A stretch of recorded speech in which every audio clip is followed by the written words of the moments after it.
Blog Talk Radio.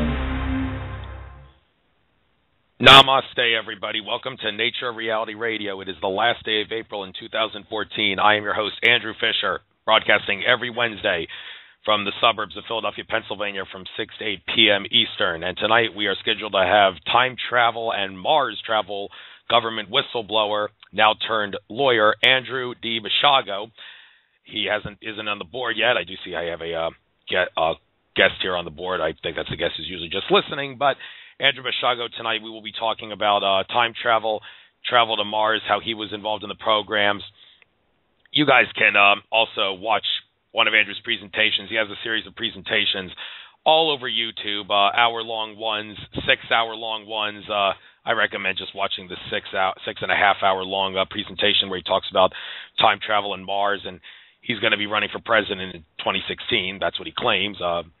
They'll probably commit voter fraud to keep him from getting in, like they did with Ron Paul, but it's totally worth the try, just like I'm actually running for United States Pennsylvania House Representatives, and I realize it'll take a miracle for me to win. I'm running as a third-party candidate. I'm making it totally grassroots, no money spent, no money asked for in donations, and I don't expect to win because it'll take a miracle, but it's worth it to get the info out.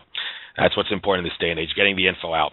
And speaking of which, we will go to the news for the first 5 to 10 minutes of the show, courtesy of Alex Jones and Company at InfoWars. But before I do that, I need to take a moment to talk about a total police state experience I had, nanny state more specifically. Not I had, but someone else had, and I witnessed, because yesterday I went to the Harrisburg State Capitol building, Harrisburg, Pennsylvania, for a Second Amendment gun rally, because if we lose the Second Amendment, we lose everything. We need a right to bear arms to protect ourselves from tyrants in government. And after I got home from that rally, around 7 o'clock at night at the 30th Street SEPTA station in Philadelphia, went into the bathroom, was in a hurry to catch the train to my home in the suburbs. And as I was walking out the bathroom, I noticed about 6 cops had cornered a man, and so obviously an attempt to intimidate him. 6 transit police, actually, technically they were. And one of the officers said, "In all my years of being on the force of law enforcement, I have never seen a man stand 6 minutes in front of a urinal." Can you get any more pathetic? They confronted a man simply because he spent 6 minutes in front of a urinal. There's no crime there, folks. That's public property. It's a public commons run by the Department of Transportation, which is a government organization. Therefore, it's owned by the people who created the government. That man had every right to stand in front of the urinal for as long as he wants. He's not harming anyone, so it's not a crime. The only time it would have been a crime is if all the urinals and toilets were taken and he was deliberately holding up the line. They could certainly charge him with negligence there. But no, the bathroom was like half empty. I mean, the urinals, not even half empty, excuse me. There were only like 4 out of 20 urinals that were taken. And they hassled this guy for that. You got to be kidding me. And you can bet I'm going to call them and tell them just how pathetic they are, the transit police. But in addition to the news, there's a notice that popped here across the board of InfoWars. It's not one of the headlines down below, but it came across the screen. It said, Pennsylvania Supreme... This applies to me a lot. It makes me really angry because I am a Pennsylvania resident. It said, Pennsylvania Supreme Court rules that police do not need warrant to search vehicles. A couple of important things here. The courts are probably going to say vehicles. Well, anybody who ever listened to Eddie Craig's masterpiece presentation, Secrets Police Don't Want You to Know, that's what it's called, Secrets Police Don't Want You to Know, on the Alex Jones channel. You can find it. It's about 2.5 hours long, totally worth your time. It proves that the only drivers who are required by law to obey transportation laws and also have licenses, insurance, registration, and license plates are commercial drivers. The laws of the road, transportation laws, don't apply to people who are just using their own personal cars, bikes, flying machines, and watercraft for non-commercial purposes. And the courts are probably going to, in the illusion, they use the word vehicle, and that is a commercial-specific term, as are the words transportation, driving, operate, and passenger. And the fact that there's a legal definition that's commerce-specific, which is different from the standard English dictionary definition, makes all the difference in the world here. And, the courts probably don't need warrants to search vehicles, so they're going to use that to search the cars of people who are using their cars and trucks and bikes for non-commercial purposes. And I can't help but wonder if they're responding to my crusade that I've been on for over a year, spreading Eddie Craig's Secrets Police Don't Want You to Know video like wildfire on a global scale using Facebook and other public resources. And I've gone crazy about that in Pennsylvania, Did they have me on my mind when they made this totally illegal ruling that they didn't have authority to make, that police can search cars without warrants, which they're under the illusion of being commercial specific, but they're going to actually do it to everybody? It's disgusting. And I don't know. I shouldn't be giving myself a lot of credit, but it is sick. But anyway, I'm going to do the rest of the news on the fly here. Democrat Senator Markey's hate speech bot designed to shut down speech and eliminate political oppression. Yeah, I'm not exactly sure what this is about. Don't have time to look at it, but it is absolutely disgusting that they would shut down speech unless it's hurtful speech. You don't have the right to use speech to harm other people's feelings, but speech other than that is perfectly legal. All right, here it is. Holder's latest scandal. Next headline, Eric Holder, the Attorney General's latest scandal. Department of Justice now pressuring banks to refuse service to gun stores. Operation Choke Point also targets other legal businesses for political reasons. The big mega banks, however, are probably going to be exempt to this. They're going to be able to serve the gun stores all they want because, harass the gun stores specifically because the mega banks, the bankers, they want the guns to be disarmed because they want to rule the world. The banks are very powerful Illuminati organizations. And now the small banks, the mom and pop banks, they're now going to try to keep them from servicing the gun stores. Disgusting. All right, next article. Jesse Jackson enters Sterling Fray, orders sale of team. Political correctness reigns supreme as hypocrite rallies on basketball court. I haven't really followed this whole thing in regards to the basketball scandal with Sterling, but this is probably a case where he did hate speech, which can be hurtful. And remember, not all speech is absolute. You don't have the right to harm people, and there can be words that can be used to harm people. So freedom of speech. Speech is not considered free speech if it hurts others. All right, I've said that a zillion times already. Moving on. Man arrested for criticizing Islam. Chilling. Political leader charged with hate crime for quoting Winston Churchill. Quoting Winston Churchill and criticizing Islam. Don't know exactly the Churchill quote there, but yeah, you can criticize other people as long as you don't try to defame them. What's this about speech I'm talking about so much? Well, why is that? Wonder why. But anyway, seems like a trend for some reason tonight. But anyway, there are things about Islam, just like all religions, that can be criticized. Islam, very notorious for shutting down the divine feminine consciousness energy with the way women are designed to be covered up when they go out in public. And Christianity is notorious for being intolerant. They say Christianity is the only true religion. Christians say they seem to tolerate other religions, but the Bible does make it clear that the only Savior is Jesus. I mean, you have the right to freedom of religion. It's necessary for a free society, but taking up a religion is not a good idea because the Illuminati created religion centuries ago to suppress human consciousness. The fact that religions teach benevolent things is an illusion. That's the way reality is. I don't think the Founding Fathers knew that when they put freedom of religion in, but they probably still would have put freedom of religion in the First Amendment, even if they knew, because they want people to choose their beliefs. Bless the Founding Fathers. All right, next article. Supreme Court refuses challenge to NDAA indefinite detention of Americans. Throws out case against provision that could see Americans kidnapped by government without charge. Well, there are three Rothschild Zionists on the Supreme Court, Kagan, Ginsburg, and Breyer. And some person told me that Sotomayor is also a Rothschild Zionist. I haven't done really the research on that, so I'm not going to say that's for a fact. But Ginsburg, Breyer, and Kagan are Rothschild Zionists. Rothschild, most powerful Illuminati family. Zionism, a global government-seeking, totalitarian, dictatorship-minded group that masquerades as a Jewish movement. They don't want that the NDAA, indefinite detention of Americans, ruling to go down. The Supreme Court is corrupt. I just explained why. And now the Pennsylvania Supreme Court is apparently corrupt, and I wonder how this case, when it goes to the U.S. Supreme Court, what it's going to be like. It's obvious. I don't know. Maybe I should show up at the Supreme Court that and find a way to say Eddie Craig's video shows this is illegal, or I don't know. But anyway, moving on. Two more articles. Shock video. Actually, that's a video. Never mind. Dash cam footage shows Nevada deputy extorting $50,000 from innocent motorist. Driver told to give up cash or have car towed after illegal search. Well, maybe Nevada's going to get on this whole thing that Pennsylvania just did. All right, one final article. Russia orders urgent dispatch of military medical teams to Ukraine border. Another sign that Moscow is preparing for war. Well, I hope it doesn't become war, but the whole situation in Ukraine, just keep the U.S. out of it, will ya? Just keep the U.S. out of it. The Founding Fathers didn't want us to go to war in other countries unless we were attacked. All right, but Andrew Basiago still isn't on the board. Unless this is him. I don't think it is. I think it's my regular caller. I'll check the mail after I do this. But area code 386. You're not Andrew Basiago, are you? 386. No. you're not. So, all right, folks, I can't believe I have to do this so much. I have to check my Gmail account to see if he sent me anything. He said he would be gone. I did tell him I'm going to spend the first 5 to 10 minutes of the show before covering news. So, I don't see any mail from him. Hope nothing happened to him.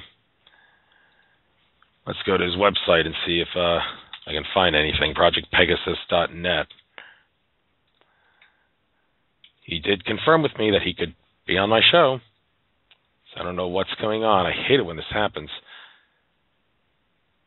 I hate it when I have to read the Alex Jones news and then all of a sudden I find when I look at the board that my caller hasn't called in yet. I did tell him 6 to 8 p.m. Eastern. I told him April 30th.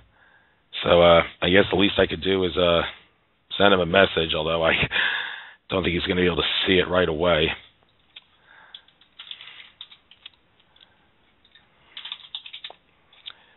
Bear with me here, folks.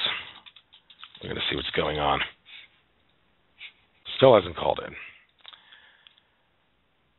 I remember Andrew Basiago was actually supposed to come on an episode of In5D Radio once, and he had to cancel because of some illness.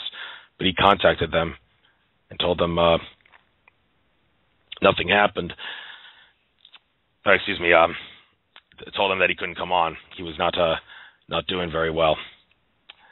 Folks, I'm going to put myself on mute for a couple minutes. Just hang on for a sec.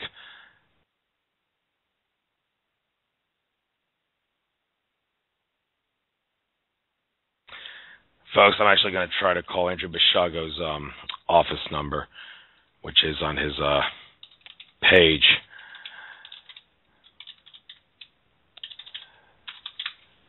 My God. Did the powers that be do something to him because they didn't want him to come on my show? He hasn't been harassed before. So, see what's going to happen. All right, folks, I'm going to put myself on mute as I give him a call, see what happens.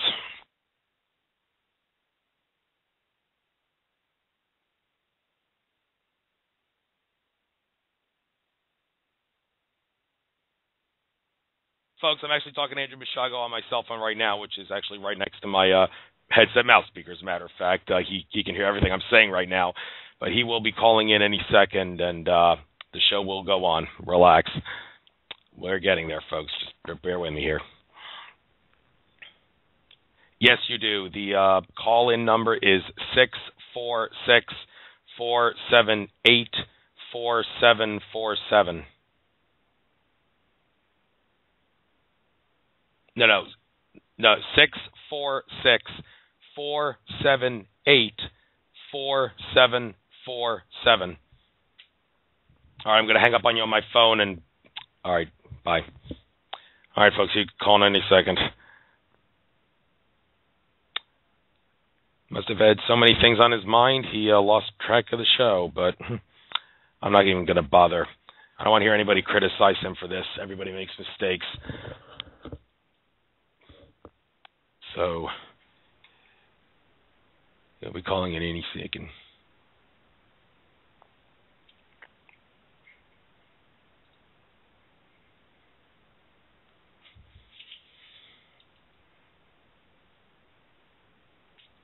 Let me turn on my phone just in case he calls me to see if there's a problem.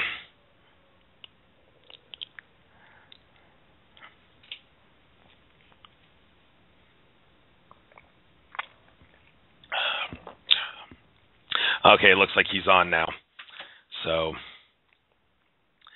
hey, Andrew, area code 360, is that you? Yes, it is. Yeah, how you doing? Hey, I don't even want to ask how you forgot about the timing of the show and everything. That's not important. 5 minutes behind schedule, so we might as well get started. So before we get into the really important stuff about time travel and Mars, you are running for president in 2016. I think we might as well start with that. Tell us how you plan to go about that. Well, I'm a registered Democrat running as an independent. I'm going to seek ballot access in the 50 states. There may be some where the ballot access requirements are too high or they require party affiliation to register for.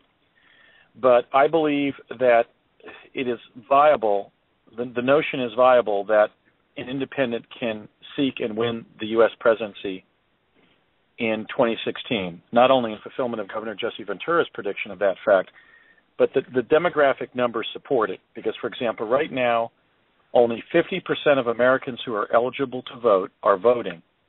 And of the 50% of the potential electorate that are, 50% of those identify themselves as independents.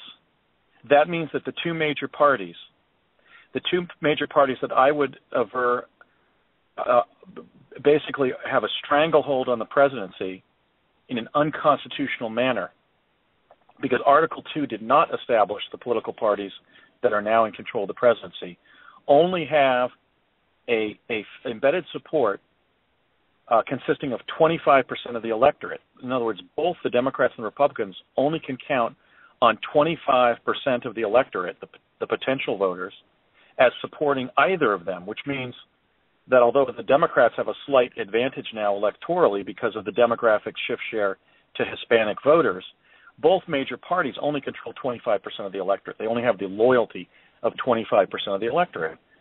And that means that we may very well be at an historic break point in the history of the presidency, that an independent could win and then possibly move the country toward a model of direct democracy such as exists in Switzerland, which would liberate us from this untoward, essentially usurpation of the presidency by the two major parties. And that's what I'm going to try to do. I may not succeed the first time out, but that's what needs to be done, because we're not getting the critical leadership that we need to even survive as a country, that the average voter, that the average family needs to survive as an individual or as a family. There's been no action, for example. What is it now? It's 7 years into a depression, and we've had no fundamental change in tax policy that would recapitalize the American people. They have completely forgotten about us. They serve only their corporate and special interest masters. And I believe that Governor Ventura is right. I think that the people reject that, and that if given suitable candidates, they will shift independent and elect myself or Governor Ventura or an independent like us to the presidency. Yeah, and I'm actually planning on running for the U.S. House of Representatives for Pennsylvania as a third-party candidate in this upcoming election. I frankly don't expect to win. Like I said in the introduction, it would take a miracle for me to win, but I'm just going to do it to get the information out to the public and hope I have a good time. Not even going to ask for any money, not going to even spend any money. It's totally grassroots, but I'm sure I'll have a fun experience with that. But one thing I want to talk to you about is you said you don't really know if you'll win the first time. Well, we all know Ron Paul should be our president right now. The only reason he lost the Republican primary was because he got victimized by massive voter fraud. He would have won, and he would have kicked Obama's ass had he been on the presidential ballot. And he was victimized by massive voter fraud. Do you ever think that the same thing is going to happen to you? It will, if I get the support that I think I can garner by the time of the election. So both publicly and on my campaign website, I'm going to ask those who ultimately vote for me to send me a postcard providing their name, their date of birth, their social security number, where they voted for me, and their signature. And then I will deliver those postcards and will contest the election if, in fact, the statistical analysis of those postcards shows that I actually won the numerical vote and or whether we could derive whether, in fact, I won the electoral vote. I believe that Secretary of State Kerry was under an obligation to do that in 2004, as was Vice President Gore in 2000. I think that when we see this kind of voter fraud and the person who is actually elected by the people is prevented from taking the oath of office, that is literally the subversion of the U.S. Constitution, which over 1 million Americans have died in foreign wars to protect our right to live under a constitutional republic and do things like exercise our right to select our president and vice president and other officials. So the way I read it is that regardless of what social or civil distress it might foment, anybody who would state that they're running for president or vice president and that they're suitable to serve in that capacity has to protect the Constitution and the rights of the American people by not acquiescing in voter fraud and insisting on that recounts occur that the judicial process be used to establish who received how many votes and in what states, and to uphold the integrity of our electoral system. So if that happens in my case, after we have a leading accounting firm basically count and analyze those postcards, I would then not fall on my sword and concede a race that I won. But then again, that's highly speculative because it's going to be difficult to win the first time out because I'm a newcomer. But I do believe that ultimately I will be elected president. In fact, part of my story, having served in the U.S. time-space program Project Pegasus, involves having received information from several individuals connected to the CIA that ultimately I will be elected president of the United States. What I was not told is what election I would win, and hence what election year I will win.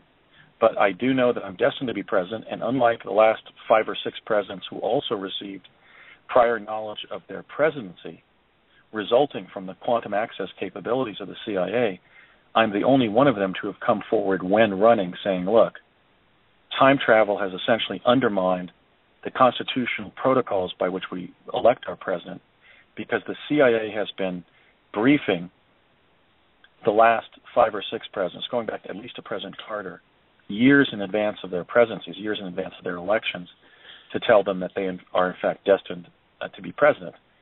Similar information was shared with me, but the difference is I'm doing right by the American people, and in the very process of running, I'm risking my election by sharing this highly controversial and maybe even unbelievable information. But that is, in fact, the case. Okay, there's a couple of things that I don't know if you can call it strategy, but your whole thing about running for president gives me a couple of ideas here. You said the whole thing about the Constitution. Well, anybody who's ever read Lysander Spooner's book, No Treason, knows that the Constitution is technically an illegal document because the Founding Fathers, despite their good intentions, passed it without the consent of the common people. And the tyrants in the U.S. government and the New World Order realize this. They know they're not stupid. They know this, so they try to maintain the illusion that the Constitution exists while ironically and paradoxically at the same time trying to brainwash the American people into wanting to get rid of it. And that's why it's so easy for them to take an oath to defend it while simultaneously violate it without consequence. That's the first thing. I'm making you think maybe we should expose the fact that the Constitution doesn't exist to show that the government is playing us for a sap. That's the first strategy, Andrew. But the second thing is, if you're a lawyer, and in my interview with Rule of Law radio show host Eddie Craig, who I mentioned in the introduction, you should all watch his masterpiece video, Secrets Police Don't Want You to Know, on the Alex Jones channel. If you follow the advice in that video, you won't pay traffic tickets. But he has explained in other presentations that because of state bar association laws and laws involving conflict of interest and whatnot, lawyers cannot serve on non-judicial positions, and I'm assuming this will be true with the federal government. So this gives me an idea. If you were to become president, would you want to say, I'm a fraud, I should be impeached because I'm a lawyer, I'm not eligible, because that would prove that a lot of other politicians are ineligible because there are a lot of lawyers who are actually serving political positions, and that, according to Eddie Craig, is something that's not legal. So do you think maybe exposing the Constitution is an illegal document and showing that lawyers can't be on non-judicial government positions is a nice strategy that you might want to consider? Well, actually, no. I would view that as too arcane a position, and I don't believe it's factually supportable. I do agree with the opinion, for example, I would cite Jerry Frez's book on the Constitution, where he establishes that to a certain extent, the Constitution, as distinguished from the Declaration of Independence and the Revolution itself, and the statements that were made by the leaders of the Revolution, was essentially subjected to a counter-revolution by moneyed interests, by the plutocracy, what was then the harbinger of the corporate moneyed elite in our country, and in that sense embodied a counter-revolution. But I think George Reed's requirement of a Bill of Rights, of a positively stated Bill of Rights, leaves us with a positive legacy in the Constitution that even while the Constitution tends to favor the financial oligarchy, nonetheless, the Bill of Rights was a tremendous advance in civilization, and that I think where we are actually at in the historical moment is to elect a popular leadership that will protect the Bill of Rights not only from encroachment, but from wholesale derogation by the permanent secret government that is now upon us. For example, look what's happened to the Fourth Amendment protections against unreasonable search and seizure, just carried out by the last several presidents. I mean, we've gone from possessing the exclusionary rule, fruit of the poisonous tree, on unreasonable or unwarranted searches to a situation now where the exclusionary rule doesn't even exist, and people aren't just being searched without warrant, they're being violently assaulted by the police without even probable cause, much less a warrant establishing from a magistrate establishing probable cause to arrest or detain. So I appreciate the exploration of these issues intellectually, but right now, in terms of what's most beneficial for the people, I think we need to protect and defend the positive legacy of the Constitution that was left us by the Bill of Rights against further corrosion and deprivation. In regarding the matter that's made about lawyers, there are many ideas that are out on the internet about certain aspects of what an attorney is.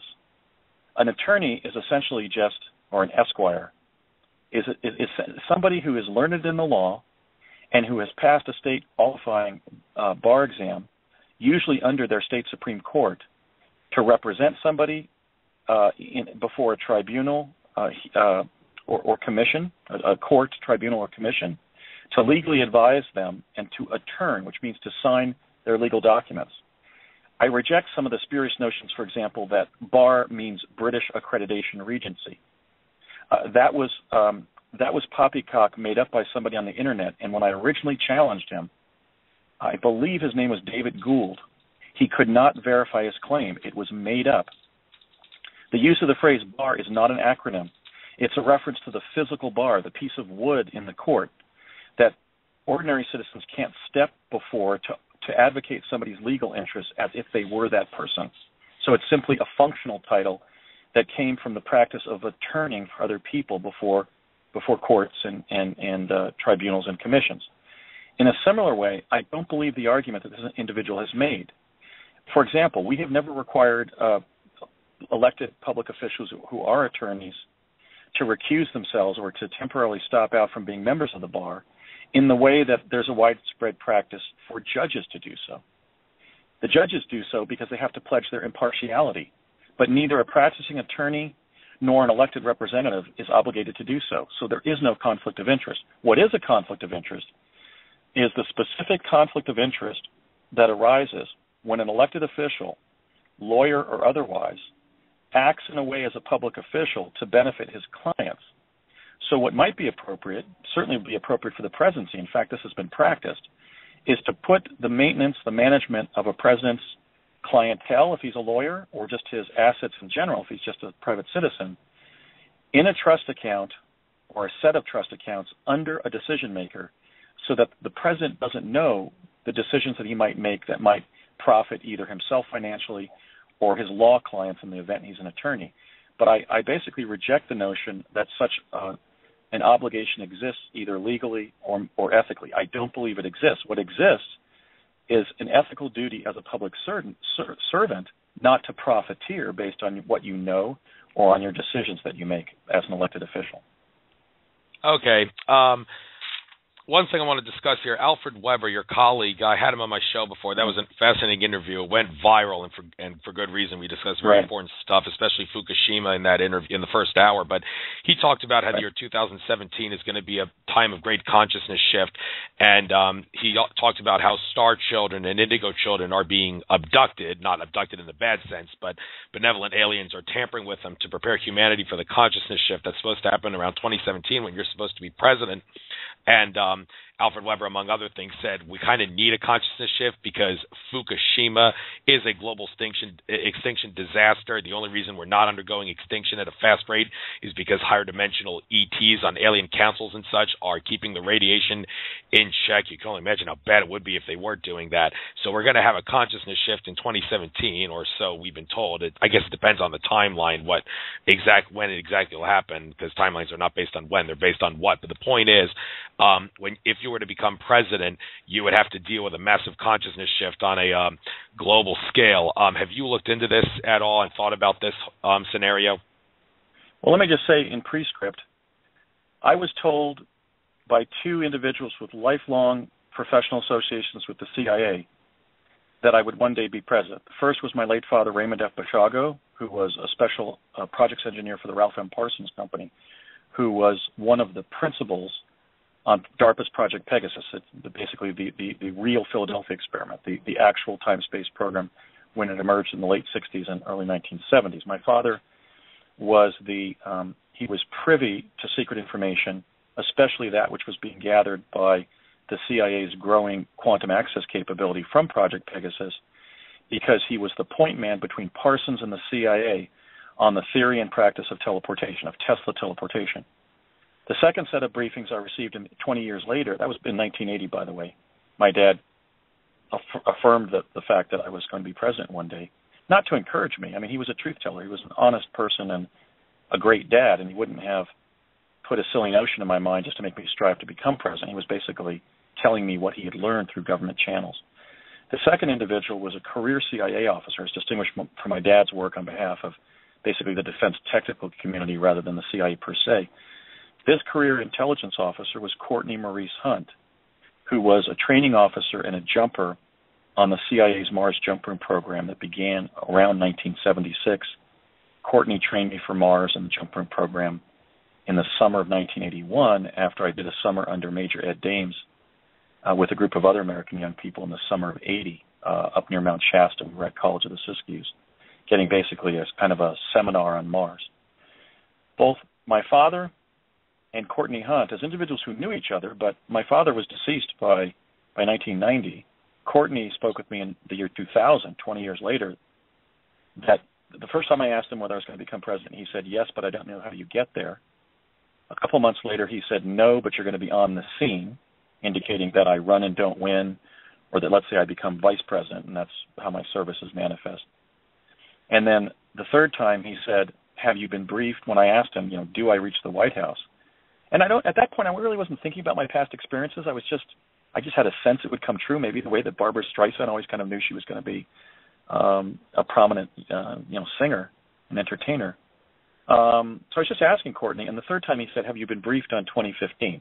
Now, if I win in 2016, I will take office on January 20th of 2017 as an indigo child. I mean, I was doing some fairly remarkable things as a child.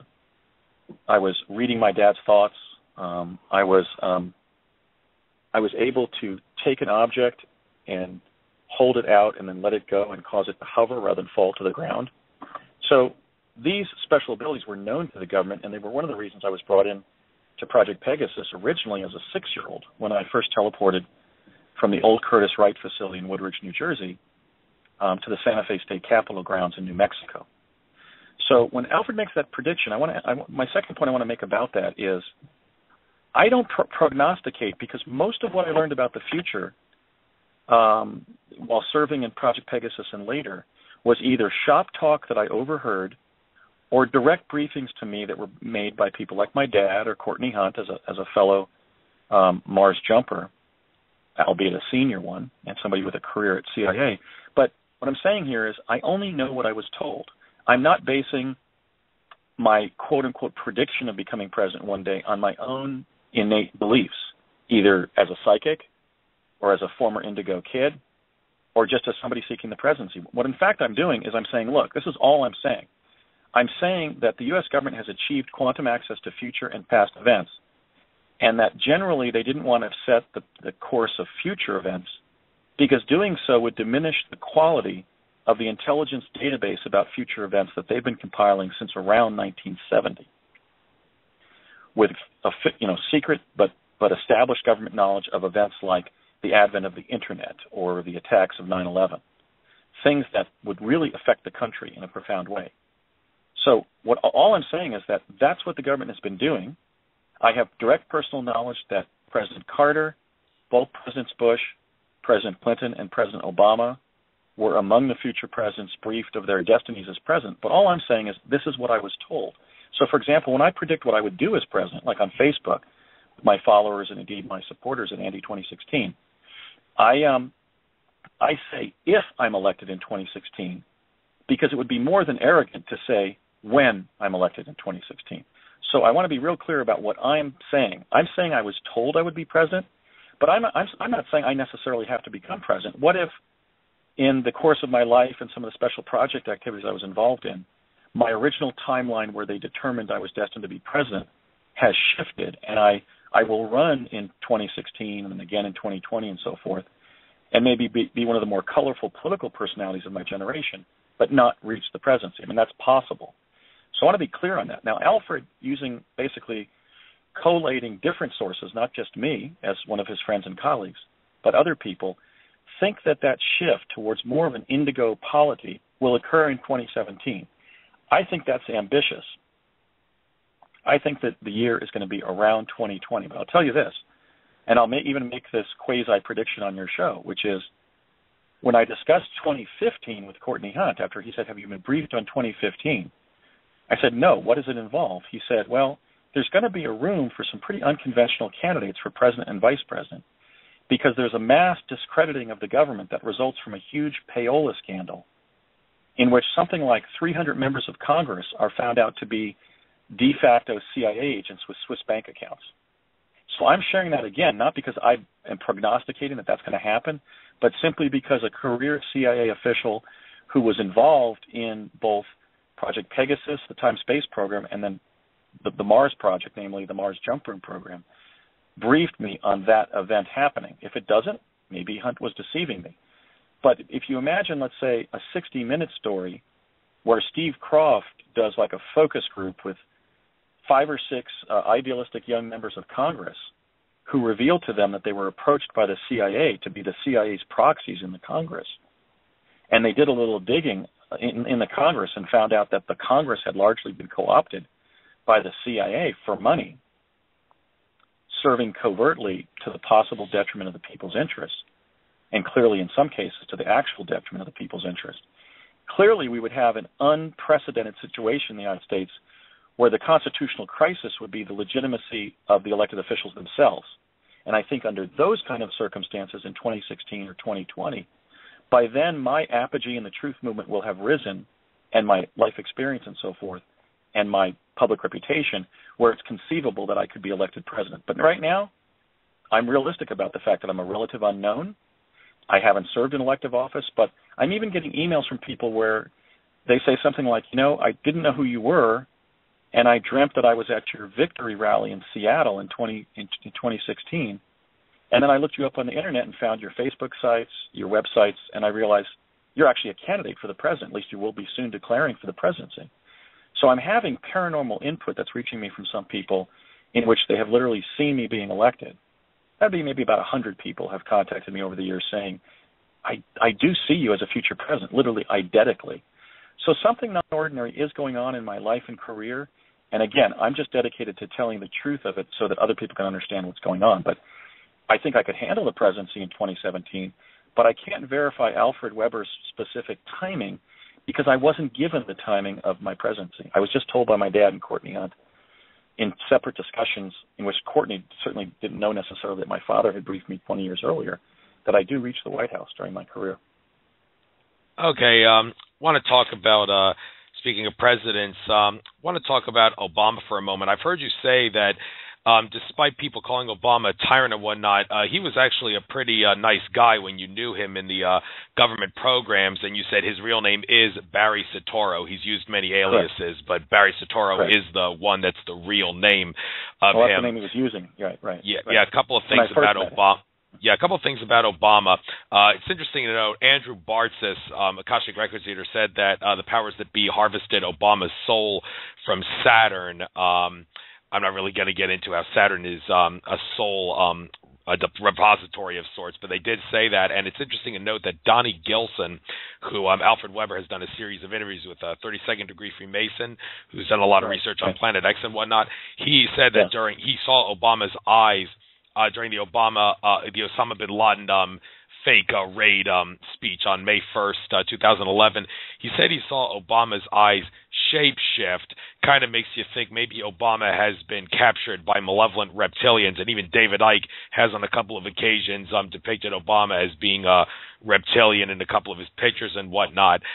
If that's the case, that would certainly explain how he's not the same benevolent guy that you knew when he was with you. But tell us about your experience with Obama. What are the things about that you want the general public to know about your experience with Obama and who Obama is?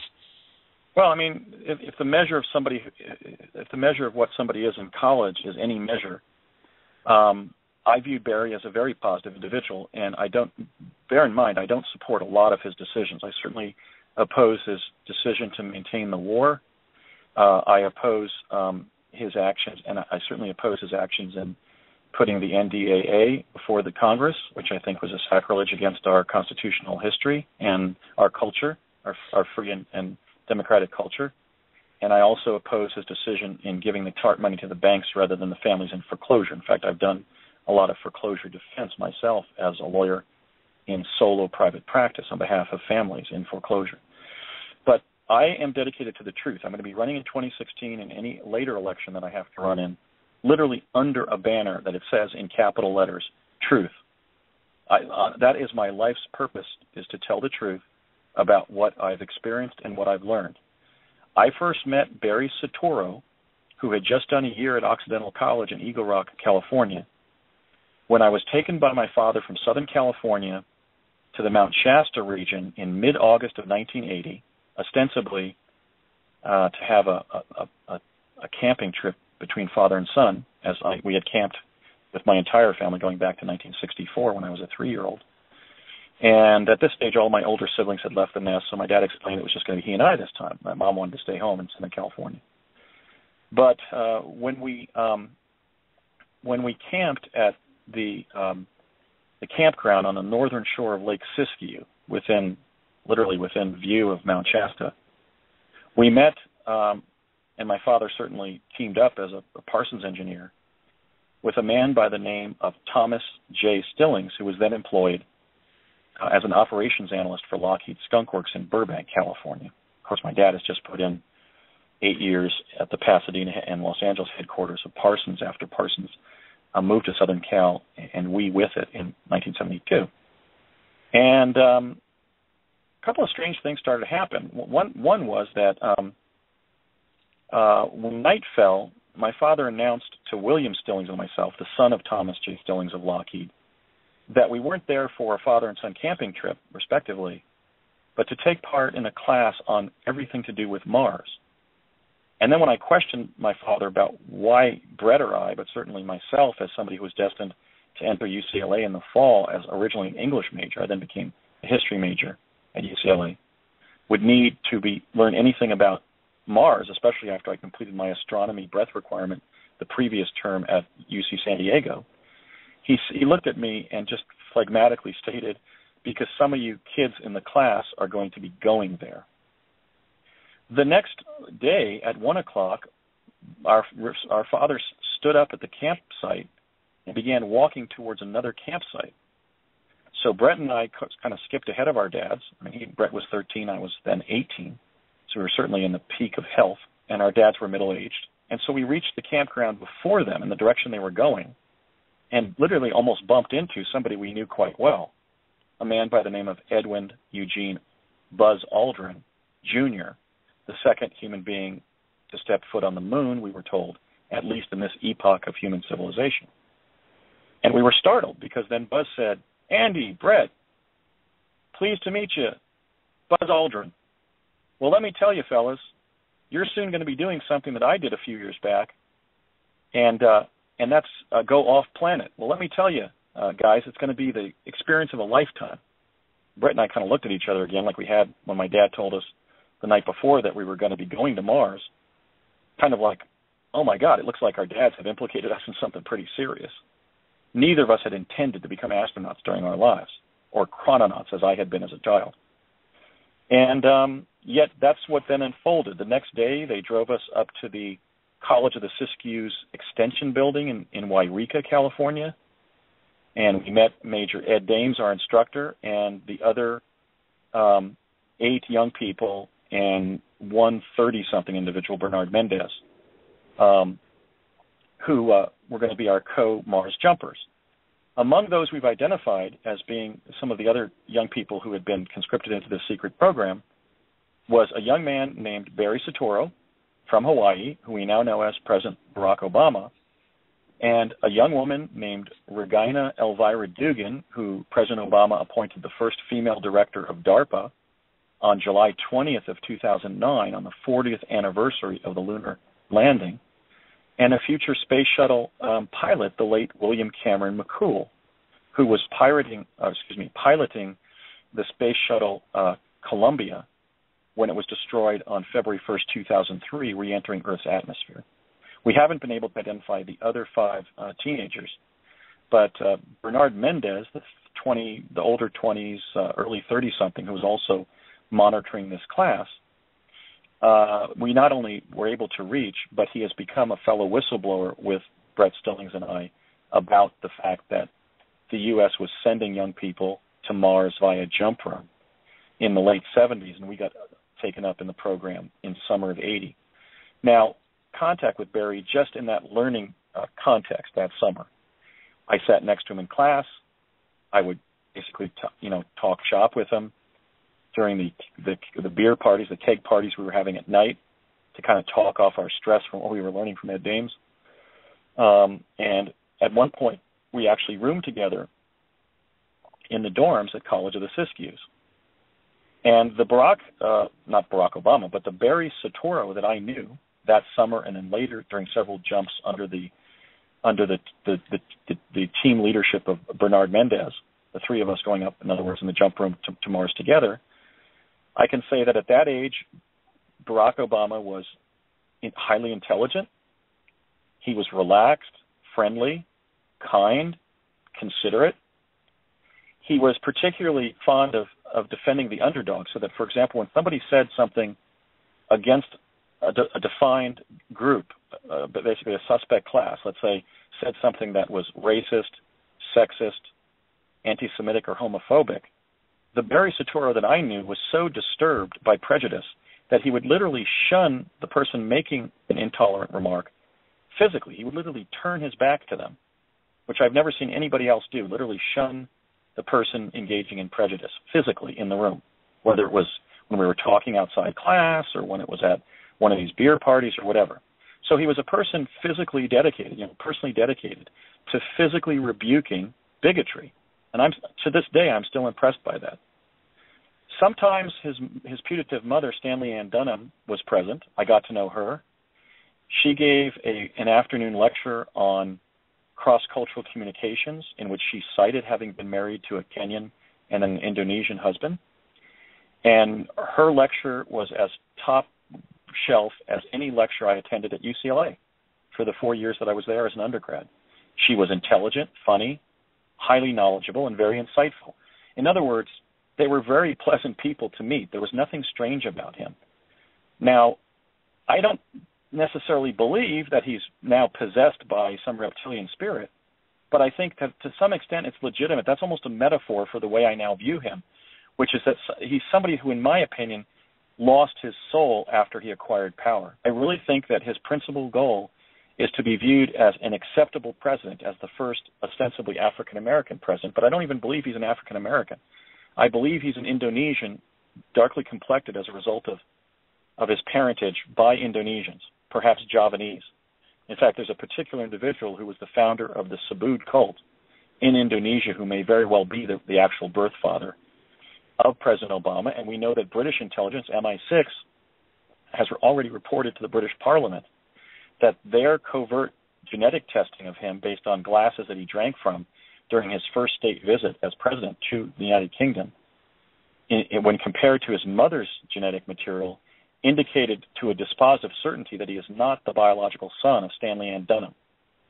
To kind of round this out, she was kind of his adoptive mother as a cover for him being handled by the CIA during his career. So I really think that President Obama is right of Bill Clinton, certainly right of Jimmy Carter, really not that far left of George W. Bush, and that he has consistently made the anti-democratic choice, the fascistic choice as president. And because I knew him in his youth and regarded him, certainly in retrospect, among probably the 2,000 same-aged peers I met during my 4 years at UCLA, I would certainly put him at the top of the list to be suitable for the presidency based upon what I could discern when we were college students. I'm profoundly disappointed in his performance. I think he has governed far on the right, just indicated by his decisions, almost as if he's being blackmailed by a right-wing faction.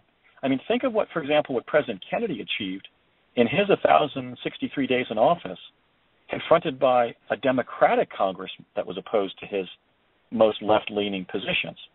He still achieved so much. And yet, I think that because he was the first ostensibly African-American president, Barack Obama possessed the power to be kind of a little bit more aggressively leftist in his governing. But the profound, ugly surprise that's been foisted on all of us is that he's governed from the right.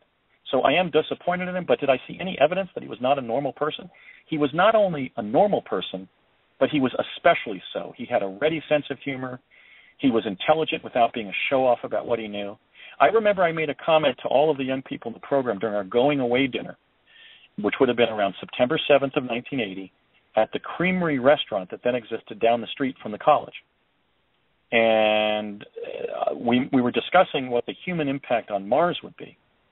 And I made an analogy to the negative impact on North America that the Europeans brought when they came to a continent that was 90% forested, and they've left basically a gardened wasteland, 10% forested. And one of the code jumpers that was in training there said, well, we improved what was here. We don't just have trees here now and evergreen forests.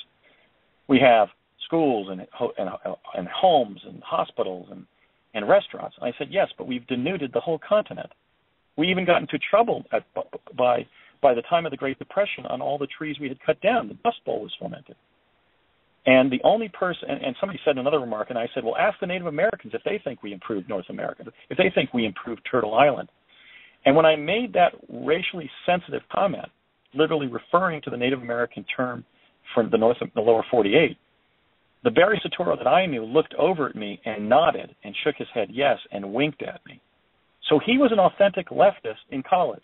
He has not been an authentic leftist as president entering office in 2009 when every other president of every other Western Hemisphere nation was a leftist. For some reason, he gave up on that authenticity of his basic worldview and character and has governed pretty far to the right for a Democrat, I would say.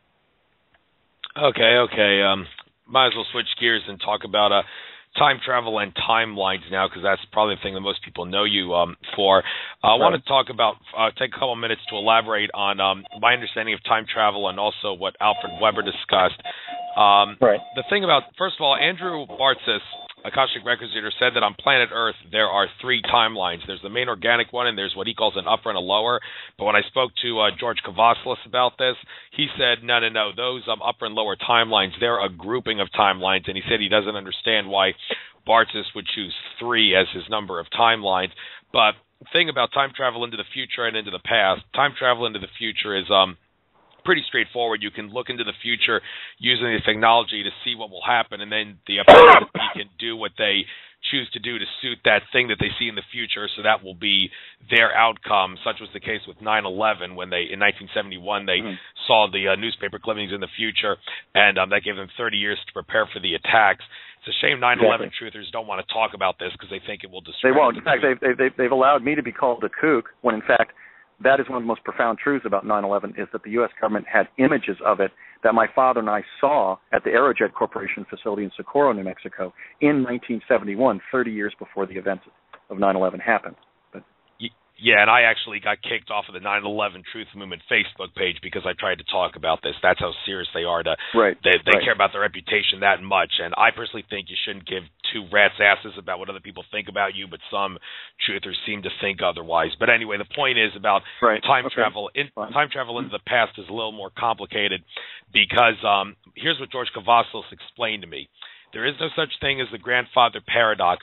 If you go back in time and kill your grandfather before any of your parents were born, you will not vanish out of existence. You will just create another timeline, which is independent of the timeline you originally came from. Although I seem to recall a couple of instances where people tried to do that, and then shortly after killing their grandfather, they ended up being dead or suffered some horrible injury.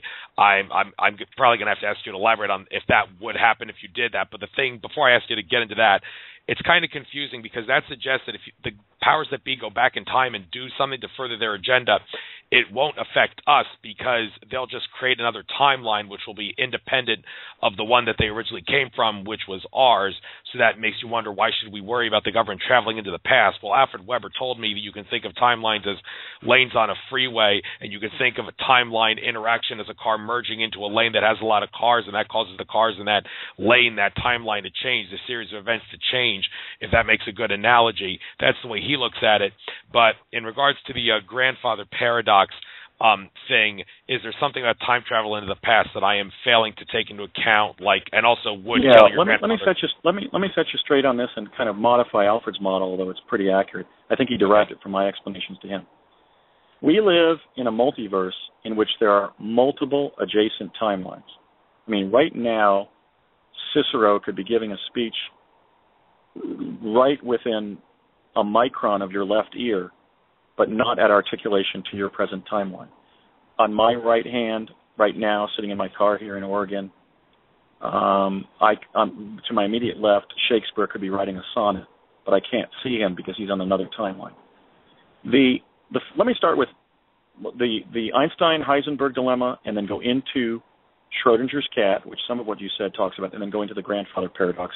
Because if I start with the timelines themselves, you'll see what's going on. There was a dispute between Einstein and Heisenberg.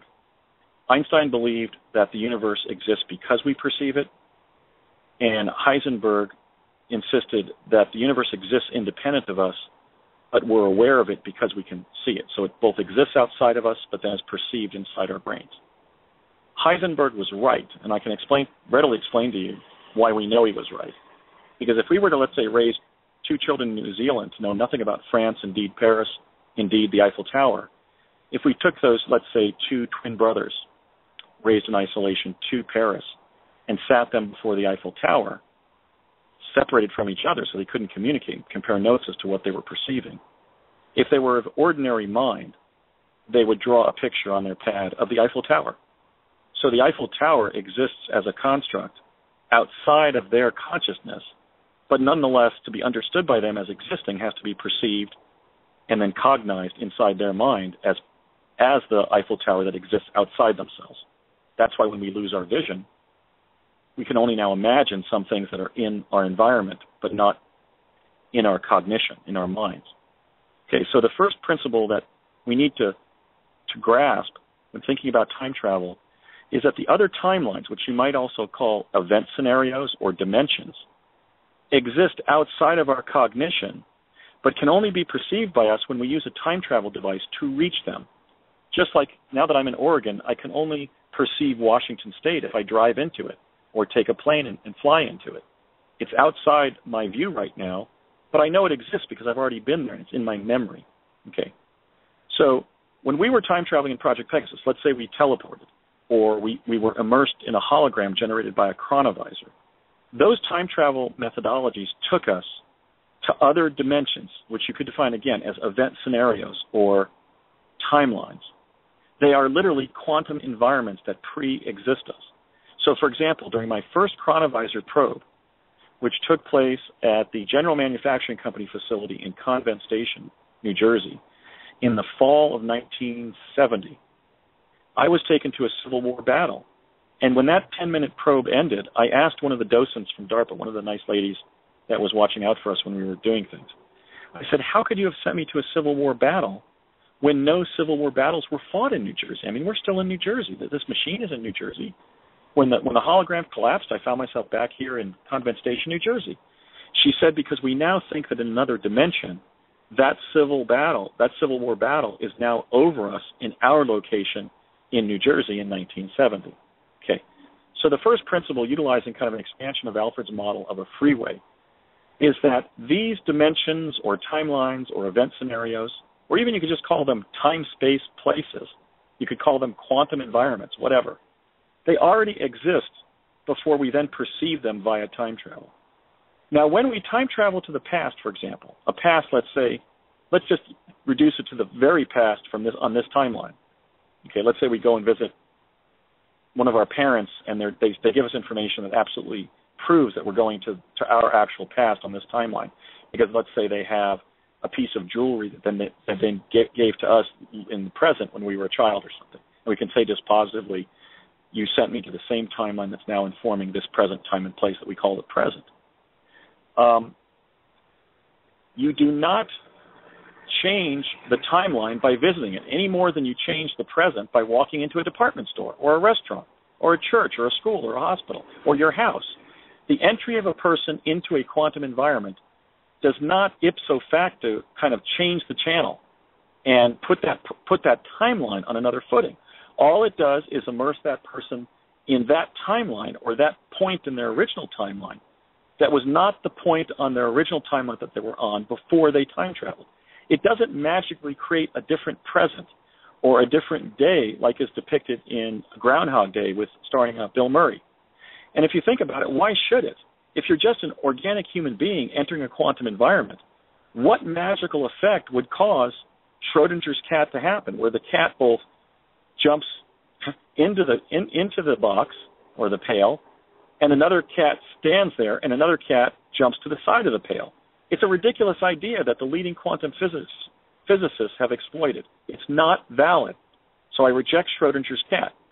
Now, in the case of going back in time to kill one of your ancestors, your mother, your grandfather, whatever, before your birth, if you are on the timeline that you're presently on when you go there, when you get there, namely you go to a past point on your original timeline, you can't succeed in killing your ancestor because you're alive to even contemplate the event of doing so. In mathematical terms, this is a function that is called, it's a fancy word, it's called being asymptotic to the event threshold. In other words, you can try to get as close as you can to the x-axis representing your goal, the killing of your ancestor, so that you will either change the timeline they're in, or blink out, or suddenly die, or nothing happened on your original timeline. You'll create a second timeline in the past.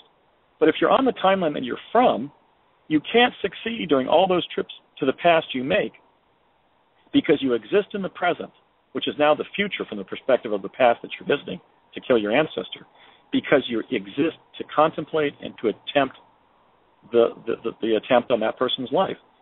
When you phrase the lemma mathematically, if you could go back in past and you killed your grandparent, that can't happen. So you're magically thinking at that point. You're framing an event that's a non-event, it's an impossible event, because you can't survive the killing of your grandparent by anybody, not even to include yourself, by a car burglar. Okay, so that's the answer to the grandfather's paradox. The paradox is that because you exist to contemplate killing your grandfather, let's say, on as many attempts that you would successfully try to do so, they would all default. For example, during one visit, you would try to shoot your grandfather and miss. During another visit, you would go to a place where you told your grandfather was at that time, that the chronovisor showed he was, but it was bad data and he wouldn't be there to shoot. In another event, you would try to stab your grandfather in a crowd scene, and somebody would see your knife and knock your arm out of the way. In other words, you can't kill your grandfather because you exist. So that's the solution to that. In fact, that answer to the grandfather's paradox is the true and necessary implication of my rejection of Schrodinger's cat.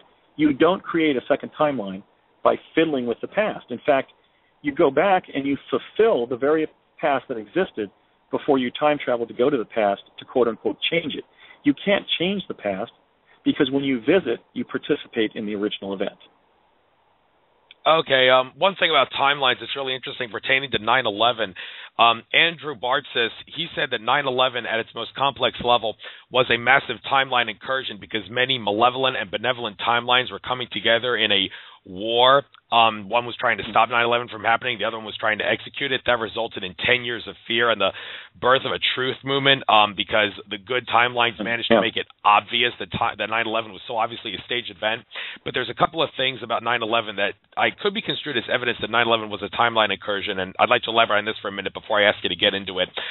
There is a lot of evidence to suggest that Flight 93 was shot down, but there's also evidence to suggest that it landed in Cleveland, and while the planes can be shown that they were holograms, Andrew Basiago did say that in some of the alternate timelines, they were actually real planes. And in the Conspiracy Theory with Jesse Ventura episode on 9/11, they talked about black boxes being found in the World Trade Center. Were they black boxes of a UFO masquerading as a plane, or were they one of the black boxes from one of the real planes that was in an alternate timeline? Can you get into the subject of 9/11 being a timeline incursion and also the specifics I just covered? Yeah. What I can offer is what I know, and I know that by 1971 we had footage of the event. I can also testify and provide direct evidence about what I've seen and what I experienced. in the case of the fact that my father, as being pretty high up in having access to the secret reports that were being prepared for the CIA by the staff members of Project Pegasus under DARPA, that my father was frequently asked when I was a child on the project, Ray, tell us about 911, this event called 911.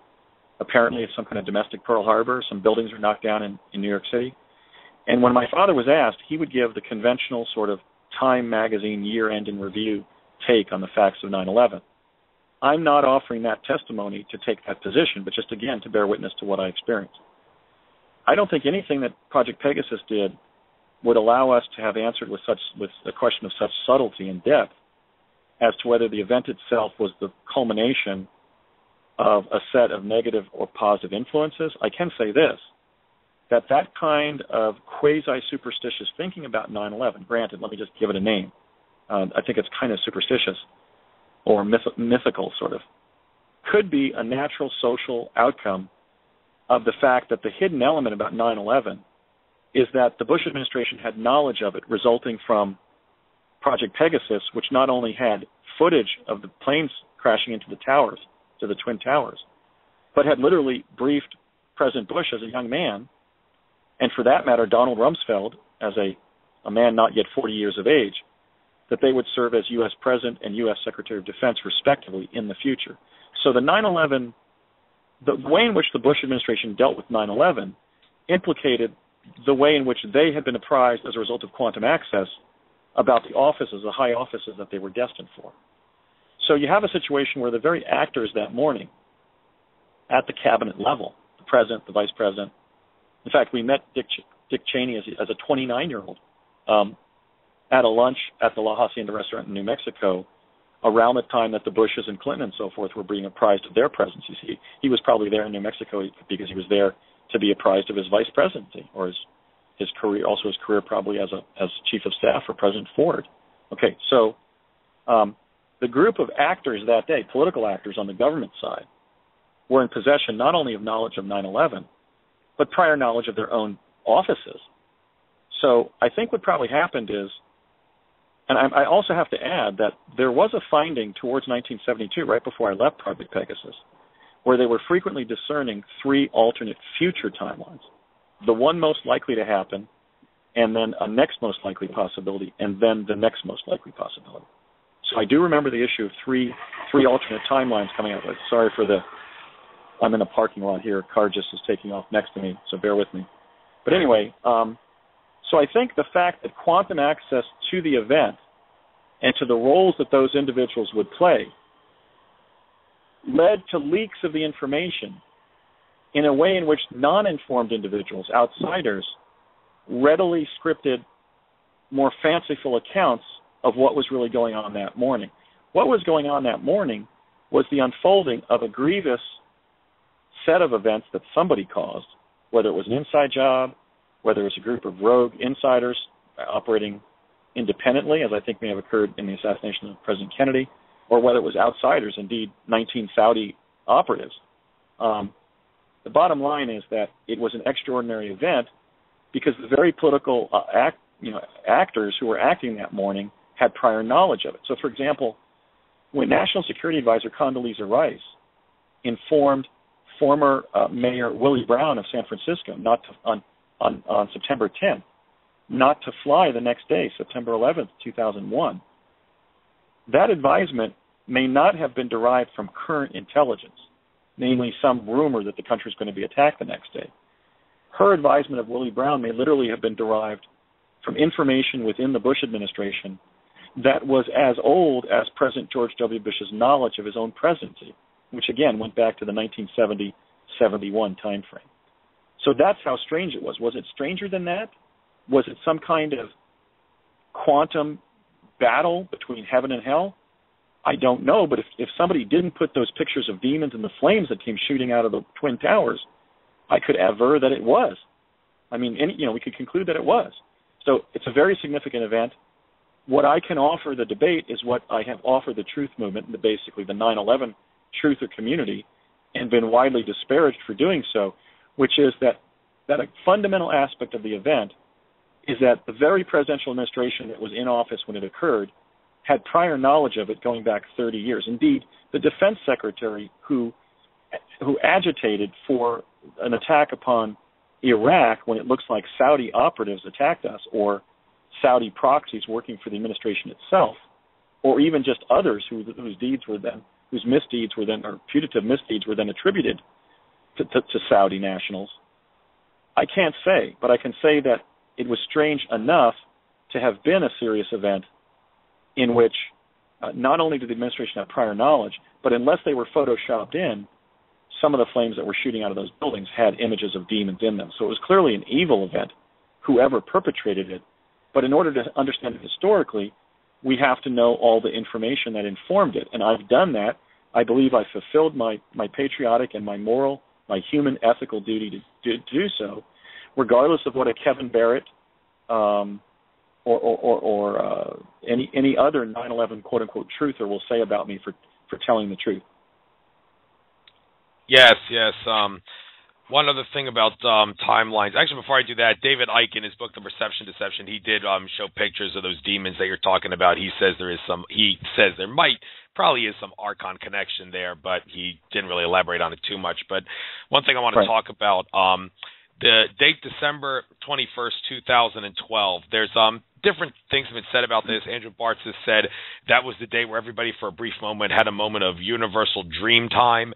Andromeda Council contactee Tolek said that's when the core of the Earth blossomed into 4D. And Jim Self, interestingly, said that the date December 21st, 2012, from that point onward, you are free in the sense that after that point, timelines are no longer relevant. Whatever you do will not change the final outcome. And it's interesting that some other government whistleblower said that there was a government program that said after the date 2012, it doesn't matter what you do, the timeline at the end will result in the same thing. And ET contactee Alex Collier has long said recently that timelines are no longer relevant.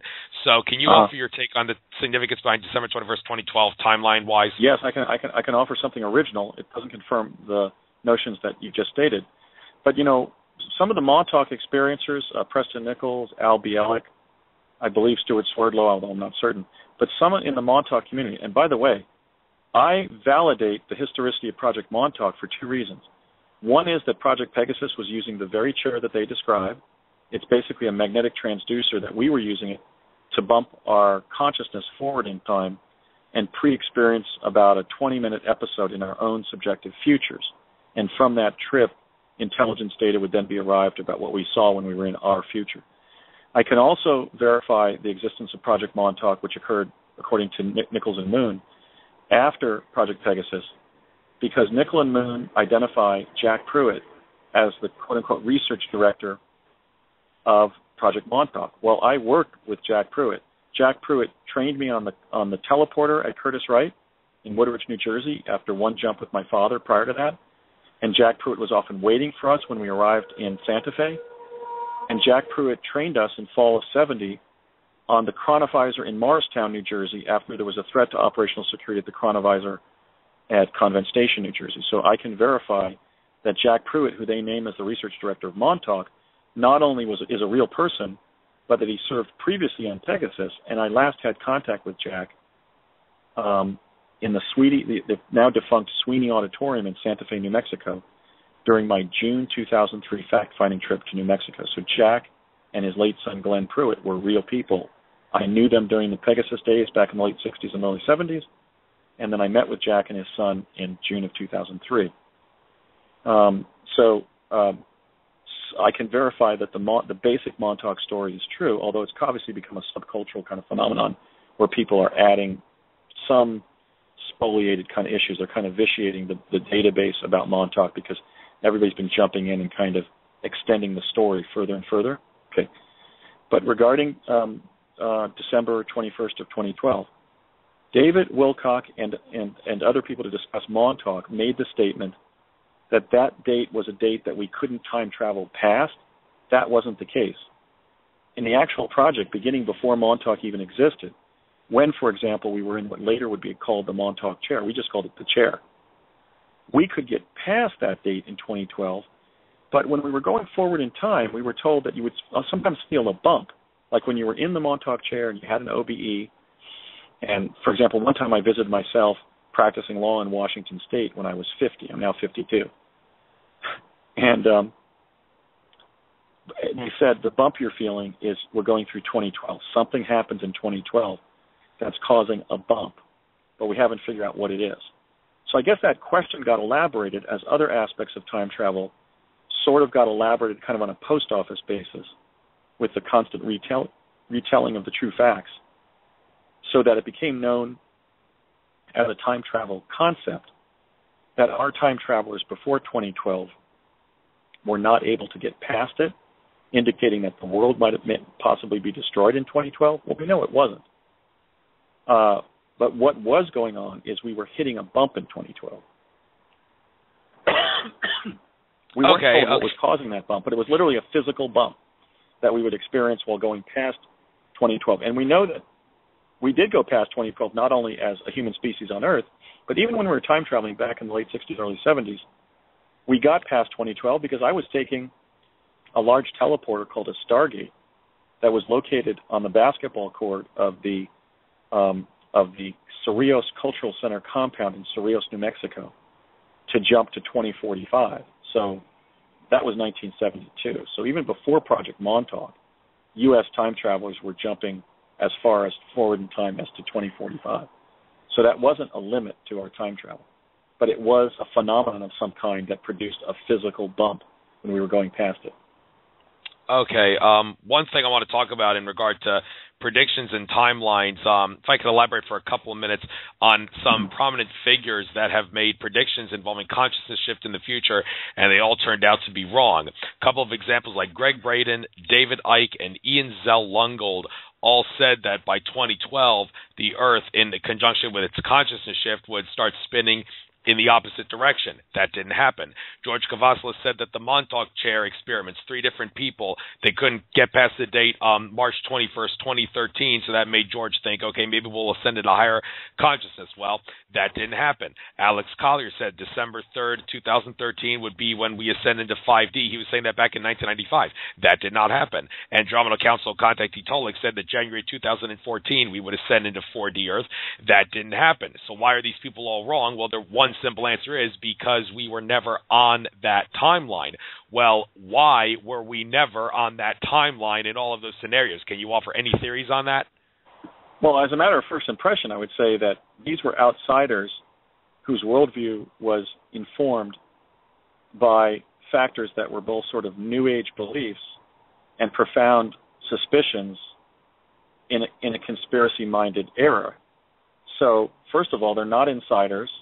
And also, look, quantum access to past and future events sometimes includes the recovery of faulty data because the event scenario or timeline or dimension or whatever you want to call it that's perceived either by visiting it or by technically remotely viewing it with a device like a chronovisor where you stand outside the hologram rather than being immersed in it and going there, simply takes you to a timeline that you either weren't on in the past as an individual or as a body politic, or that it goes on in some timeline in the future that we're not on. For example, in my first appearance with George Norrie on Coast to Coast AM in November of 2009, I described the finding where during that November 5th, 1971 advanced chronovisor probe from IPT Defense Communications in Nutley, New Jersey, I personally went and saw the U.S. Supreme Court building underwater in 2013. It could have been that March 21st, 2013 date that you cited.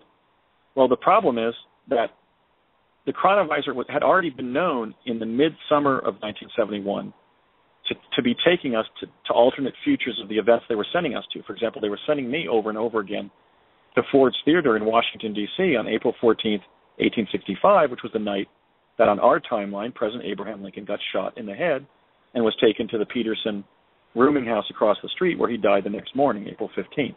Well, every time they sent me there, the details of that basic scenario changed a little bit. It wasn't a boy taking the tickets at the front of the theater, it was a man. Or one time it was that boy and a man, and then the next time they were in different seats, and the man was taking my ticket and the boy was just sitting next to him. So in other words, it was the same basic event scenario with the major elements of the events being sort of the webbing of the quantum hologram. But the more variable information, like who that night decided to take ticket duty, which you might conceive of as being sort of a minor detail, that's in sort of the interstitial gaps in the webbing between the twine of the quantum webbing, the quantum hologram, changed every time I was sent there. So some of these kind of predictions that have been given by the people that you know have resulted from classified information. But that doesn't mean that the intelligence community sources that have disclosed this information to them know to a personal certainty whether it was a past or future event that was visited or perceived remotely that is on our timeline. It may have just been a finding in the nature of my finding of the Supreme Court building being underwater in 2013. On our timeline, that grievous event, that terrible catastrophe, could have been just Hurricane Sandy, which was catastrophic enough to the people in New York and New Jersey who were hurt by that event, who were rendered homeless and destitute by that event. But nonetheless, the entire Atlantic seaboard did not, the Atlantic shelf didn't break off and render the entire East Coast under 100 feet of water. Thank God it didn't. But I'm just saying that just because something has been seen in a quantum access exercise doesn't mean that it happened on our timeline in the past or will happen on our timeline in the future. It's just a finding. The leading timeline, or 17 out of 20 timelines, show Barack Hussein Obama being sworn in as President of the United States the first time on January 20th of 2009. Then there's a reason for them to approach a young Barack Obama and tell him of what his destiny is, or even a young Barry Soetoro once they figured that out. Because on 17 out of 20 timelines, there's an overwhelming chance that he's going to be president. An 85% chance, something like that. That he's going to be president in 2009, and they just must have discounted the 15% in which Joe Biden became president or Hillary Clinton. But we don't know also about those who are on the alternate timelines who also are apprised of the possibility that they might become president or vice president, because we don't know about the extent of the briefings that we've done. The only vice president that I've identified as having gotten a prior briefing about his vice presidency is Mr. Cheney. So presumably Joe Biden and other vice presidents have also been apprised of the offices that they were destined to hold. If not the president, then the vice president. Maybe even they were even given weighted averages. If you sample 20 future timelines, and on 17 out of 20 Barack Obama is elected in 2008, and in the other 15%, 15 out of 100 samplings or 17 out of 20 samplings, Joseph Biden is, maybe they even went to Mr. Biden when he was a senator and said, look, Joe, get ready mentally because there's a 15% chance that you're going to be elected president and an 85% chance that you're going to serve as vice president. It's certainly within the realm of possibility that they've even been giving weighted averages to the persons of interest who have been identified as future presidents and vice presidents. Okay, I'd like to spend maybe about 10 minutes at most before we cover Mars. We actually have about 34 minutes left. But one thing I want to quickly cover before we go to Mars, you talked about in your presentation Jesus. Now, this is controversial because a lot of people say the story of Jesus, as well as other religious figures that are metaphors of him, are just an astrological metaphor for the sun going across the zodiac. Jesus didn't exist. However, those who follow the work of ET contactee Billy Meyer would know that there was a guy named Emmanuel who lived during the time of Jesus. Emmanuel's father was a man begotten by a Pleiadian Nordic extraterrestrial, and there are other sources that say that Jesus was Pleiadian, by the way, and Emmanuel's mother was an earth woman named Mary, and Billy Meyer says that the story of Jesus is a fictionalized version of the life of Emmanuel, and yeah, there is a correlation between Jesus and the sun, too, so both are correct in some sense, but you talked about that time travel into the past with which you were part and did see Jesus. Do you think maybe that was the Emmanuel that I just mentioned, or just for the sake of the Christians who want to believe, what can you give on this whole thing? Right, I would say no, but let me also clarify. I did travel to the past physically, but on none of those, in none of that time travel where I physically traveled to the past, or even in a hologram generated by a chronovisor, did I see Jesus in the flesh as a result of time traveling. I saw evidence of Jesus' life in an entirely different context. In the summer of 1972, which was the last summer that I served in Project Pegasus, I served several summers. Well, we were teleporting back and forth in the summer of 70.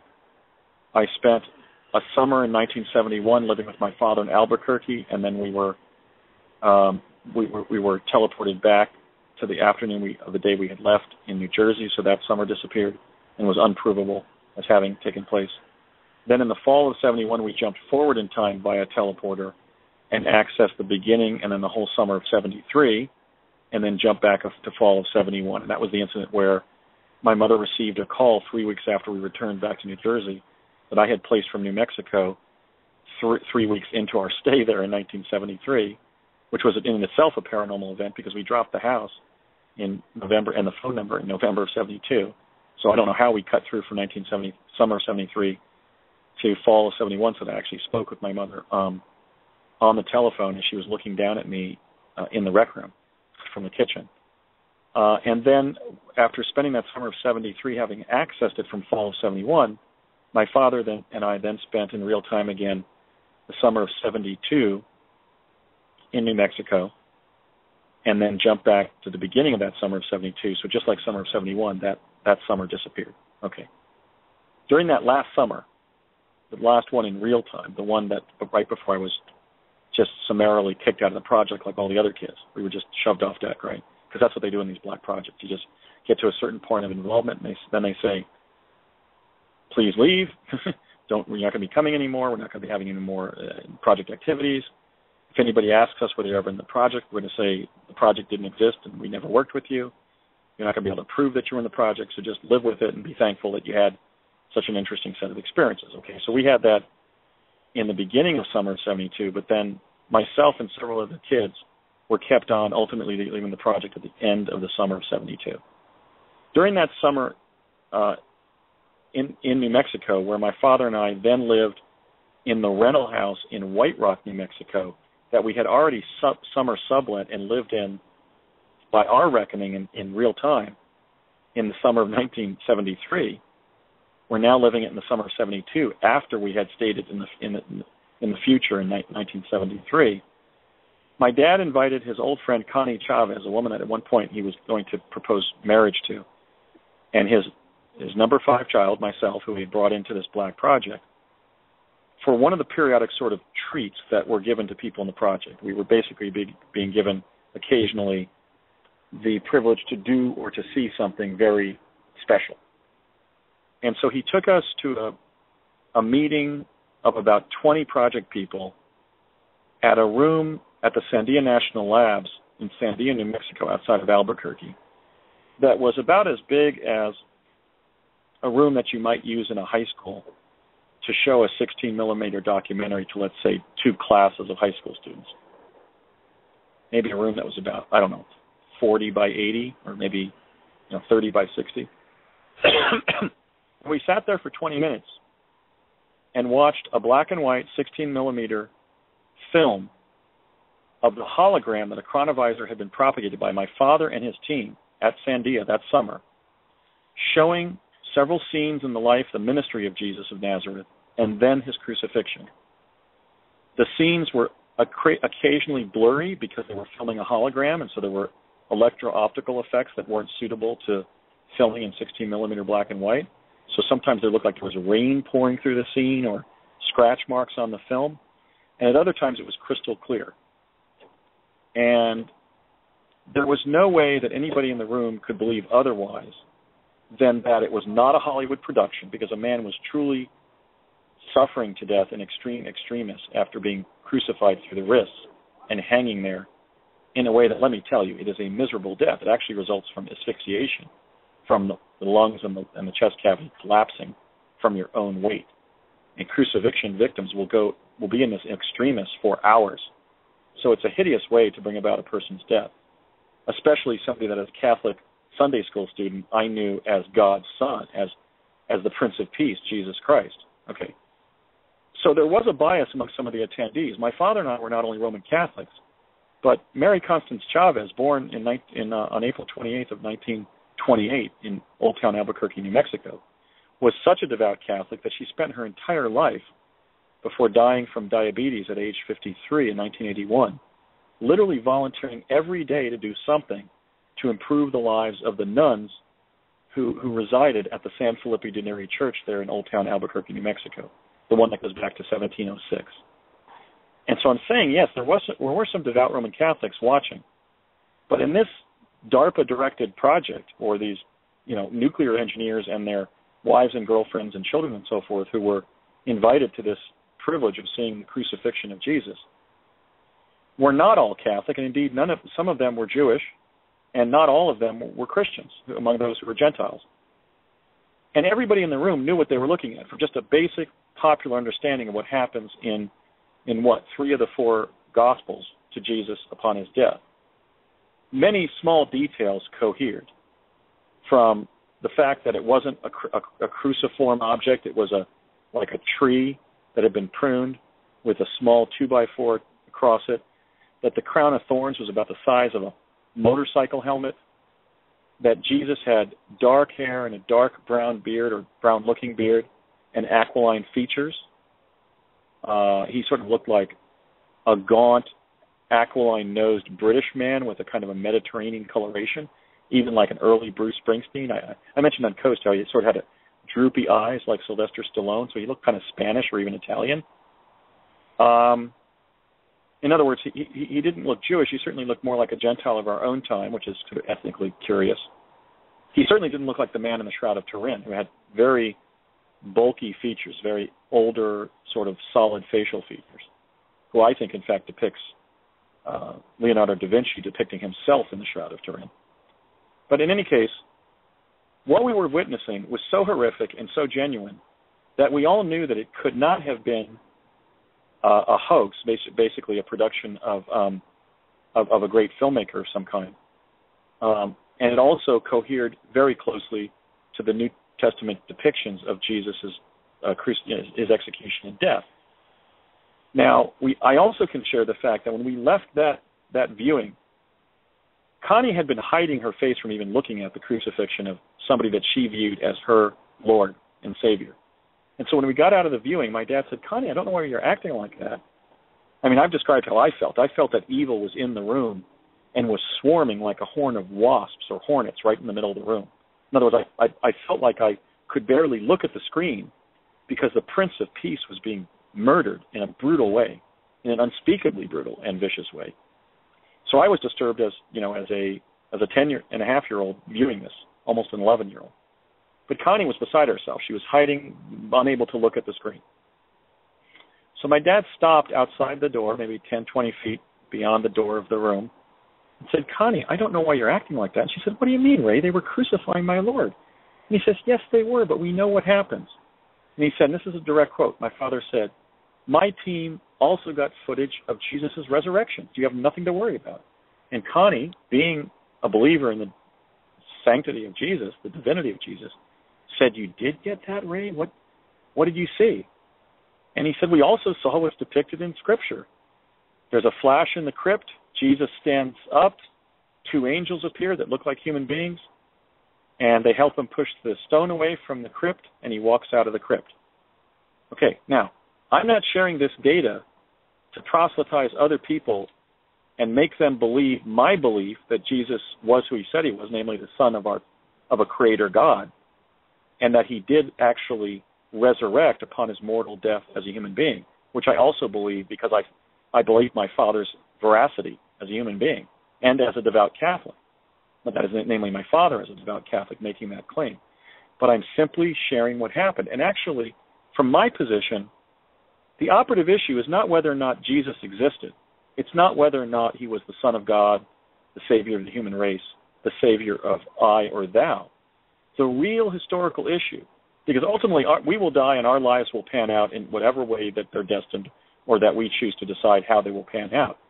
But the current question in history is that since everything indicated that at that point the U.S. Defense Department secretly had actual footage of the ministry, the execution, and the resurrection of Jesus of Nazareth, they made a decision to suppress those events as what I view as natural history events in the evolution of our species and our civilization, in the history of our civilization. So my take on this is, look, if we were to put religion aside and assume arguendo that it was the actual Jesus and his ministry, his crucifixion, and his resurrection are in 16-millimeter film canisters sitting in some storeroom in the Pentagon, like that last scene at the end of Indiana Jones and the Temple of Doom, I have to say that's what we should be focusing on. We should demand that the government end this kind of secrecy. Because whether Jesus was God-made man or not, something paranormal apparently happened in his life where he resurrected. And what does the near-death literature now indicate? It indicates that we all resurrect after mortal death. The life between life literature that's been developed for the last 40 years by people like Raymond Moody and Matthew Morse up in Seattle, by individuals like Daniel Brinkley and others, shows that not only do we resurrect, but we apparently get a healthy copy of our body again, which the Bible talks about, in Ezekiel 38. So again, I'm not proselytizing. I'm simply saying that the state of the art in modern esoteric thinking and the noetic sciences is that what was exceptional about Jesus apparently was that he resurrected and came back to the earth bodily, whereas we are bodily re-endowed on the other side, and we actually are in an immortal body and then apparently are reincarnated in a physical body again and become a different person. So all I'm saying is if that's in fact what that film showed and we weren't being deceived by, let's say, a Dino De Laurentiis production of Jesus' crucifixion, and since I have no reason to doubt my father's reputation for truthfulness and his integrity as a human being and as my father and his faith as a Catholic, I believe the U.S. government is holding highly significant natural history data. And that's what we should be talking about, not whether or not Jesus existed, because even back in the day before my revelation was not shared with the public, we had people defending the historicity of Jesus by, for example, citing not the Emmanuel story of Billy Myers, but the Jesus story of the Hebrew historian Josephus. Now, I know non-believers will discredit that story, but again, they're not practicing what I try to practice in my Mars research and in my truth-telling about time travel and jumping to Mars and so forth, and events like this, which is we have to frame our beliefs based on our findings, not our findings based on our beliefs. And a lot of the people attacking the historicity of Jesus are simply concluding that he didn't exist and then accepting any data that supports that position and ignoring any data that doesn't. They're doing the same thing that some of the 9/11 truthers are by not only not believing me that the U.S. government had prior knowledge of 9/11, gained 30 years earlier via quantum access, but also that an event that was fundamental to the development of Western civilization and world history, namely the alleged specialness of Jesus of Nazareth, has also been blocked from being widely known by the U.S. government. And that's wrong. It's as wrong as if they were to hold back the knowledge that there was a President, Abraham Lincoln, who governed during a thing called the Civil War and was killed in April of 1865. Yes. Just so you know, we got about 19 minutes left, and I want to spend the rest of it talking about Mars. That you're very knowledgeable with time travel, but hey, we got to get into Mars too here. Okay. Before I ask you to elaborate on what you know about Mars, it's interesting that the Project Camelot episode on True TV, it got canceled the season after that one episode, which was about Mars, which you were in. Anybody can watch it on YouTube. They talked about how the surface of Mars is not the reddish color we're told. It's more like the desert of Arizona. The sky on Mars is actually a baby blue color, and you confirmed that even though it might be a little harder to breathe on Mars without a spacesuit, you would not pass out and die of suffocation. It is possible to live on there without a spacesuit. Right. But what I'm interested in for the purposes of this interview is the U.S. government and the rest of the New World Order Illuminati forces, what are they doing on Mars? What's the agenda there? And if there are extraterrestrials, and there are, what are they doing? What's their agenda? Well, when I was going up there in the early 80s, let me say that we encountered blue skies because while it's deficient in oxygen, the Martian atmosphere has oxygen, sufficient enough for people to breathe, but so deficient in oxygen that after several hours walking around on the surface at an ordinary walking pace, I would develop pains so severe in my thigh muscles, which are pretty well muscled, as a result of being an explorer, that the hypoxia causing those pains would almost cause me to scream in pain. I was almost crippled by those cramps resulting from hypoxia. But I did state before images were shown or found by the Mars anomalous community that the sky on Mars is indeed light blue because it has oxygen that's leaching from its rocks, from its lithosphere.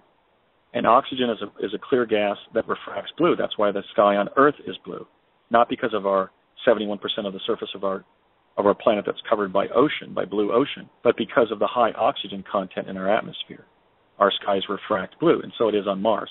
I stated that before those pictures were found by Paul Goodwin in the United Kingdom, Andrew R. Steck in the United States, myself, and others in the Mars anomaly research community. Okay, so that's one of the proofs that I was on Mars, because I was making a claim that was heretical based on the 40-year accumulation of data since 1976, where even the original Viking and Viking 2 pictures were colorized in a way that would make Mars seem reddish, and made the blue on the American flag on the Viking 2, for example, look purple, and the red on the flag on Viking 2 look orange, because they've been colorizing the pictures since then to block the blue skies. Because a blue sky planet is a planet with oxygen in its atmosphere, and a planet with an oxygen filled or with oxygen present in its atmosphere is a potentially habitable planet, and that's what they've been concealing. Now, when I was going up there with individuals like Courtney Hunt, Bernard Mendez, Barack Obama, or as he was then known, Barry Soetoro, and William Stillings, those were the two teams I was on. I was under Hunt and Mendez with Stillings and Obama, or Soetoro, respectively. We were just going up there to basically to be seen and not eaten. We were part of teams that were just walking around to acclimate the Martian humanoids and animals to our presence. We were going via a jump room that was located at 999 North Sepulveda in El Segundo, California. We were going for the CIA, because it was the CIA that had brought us up to College of the Siskiyous in Weed, California. Ultimately, we started going to the main campus there in Weed in summer of '80 to be trained by Major Ed Dames. It's there where we were trained and later served with not just Barry and Brett, but Regina Dugan and William McCool. In some jumps, I went not with Laura Eisenhower, the great-granddaughter of President Eisenhower, but with her aunt, Mary Jean Eisenhower. So just as my father and I and Brett's father and I were involved in the jump room program, Mary Jean Eisenhower was involved in the jump room program, and her niece, Laura, was invited to go there, to Mars, to the colony there in 2006 and 2007. But I can only talk about what I know based on my experience and what others have told me. But I can only really know whether I'm right or not based on what I directly experienced. Okay, so what I directly experienced is we were going up there to begin the process of creating a defense regime, a defense establishment on Mars, a defense establishment that would protect the Earth from threats from space that could be interdicted from Mars. Now, why would this make sense? Mars is on an irregular orbit around the sun, and hence it moves in and out of its proximity to Earth on a 2-year cycle. So most of the time, if something hit Earth, a meteorite strike, some kind of solar system event that would either destroy civilization or literally extinguish life on Earth, a hostile ET invasion and takeover of Earth, having human beings from Earth on Mars was a propitious thing to prepare for, because it would allow us to save either the liberty of the human race on Mars or our human genome, our uniquely human genome. Now, Laura was not a jumper. She was invited to go in 2006 and 2007 through somebody that they put in her life as a romantic interest. But as the great-granddaughter of President Eisenhower, I believe that her testimony is extremely important, because seldom do descendants of U.S. presidents ever address issues of public interest, especially controversial ones like our allegation that we were taking a jump room to Mars in the early 80s. But later press accounts have borne out her to be true. All we knew is that we were going there so that the U.S. could claim territorial jurisdiction over Mars, because under public international law, one of the tests for territorial sovereignty is, have you established settlements and settlers on that distant land, and are members of your country periodically visiting that place and then returning to your jurisdiction? So I was in the group of visitors, thank God. Thank the Lord for small favors.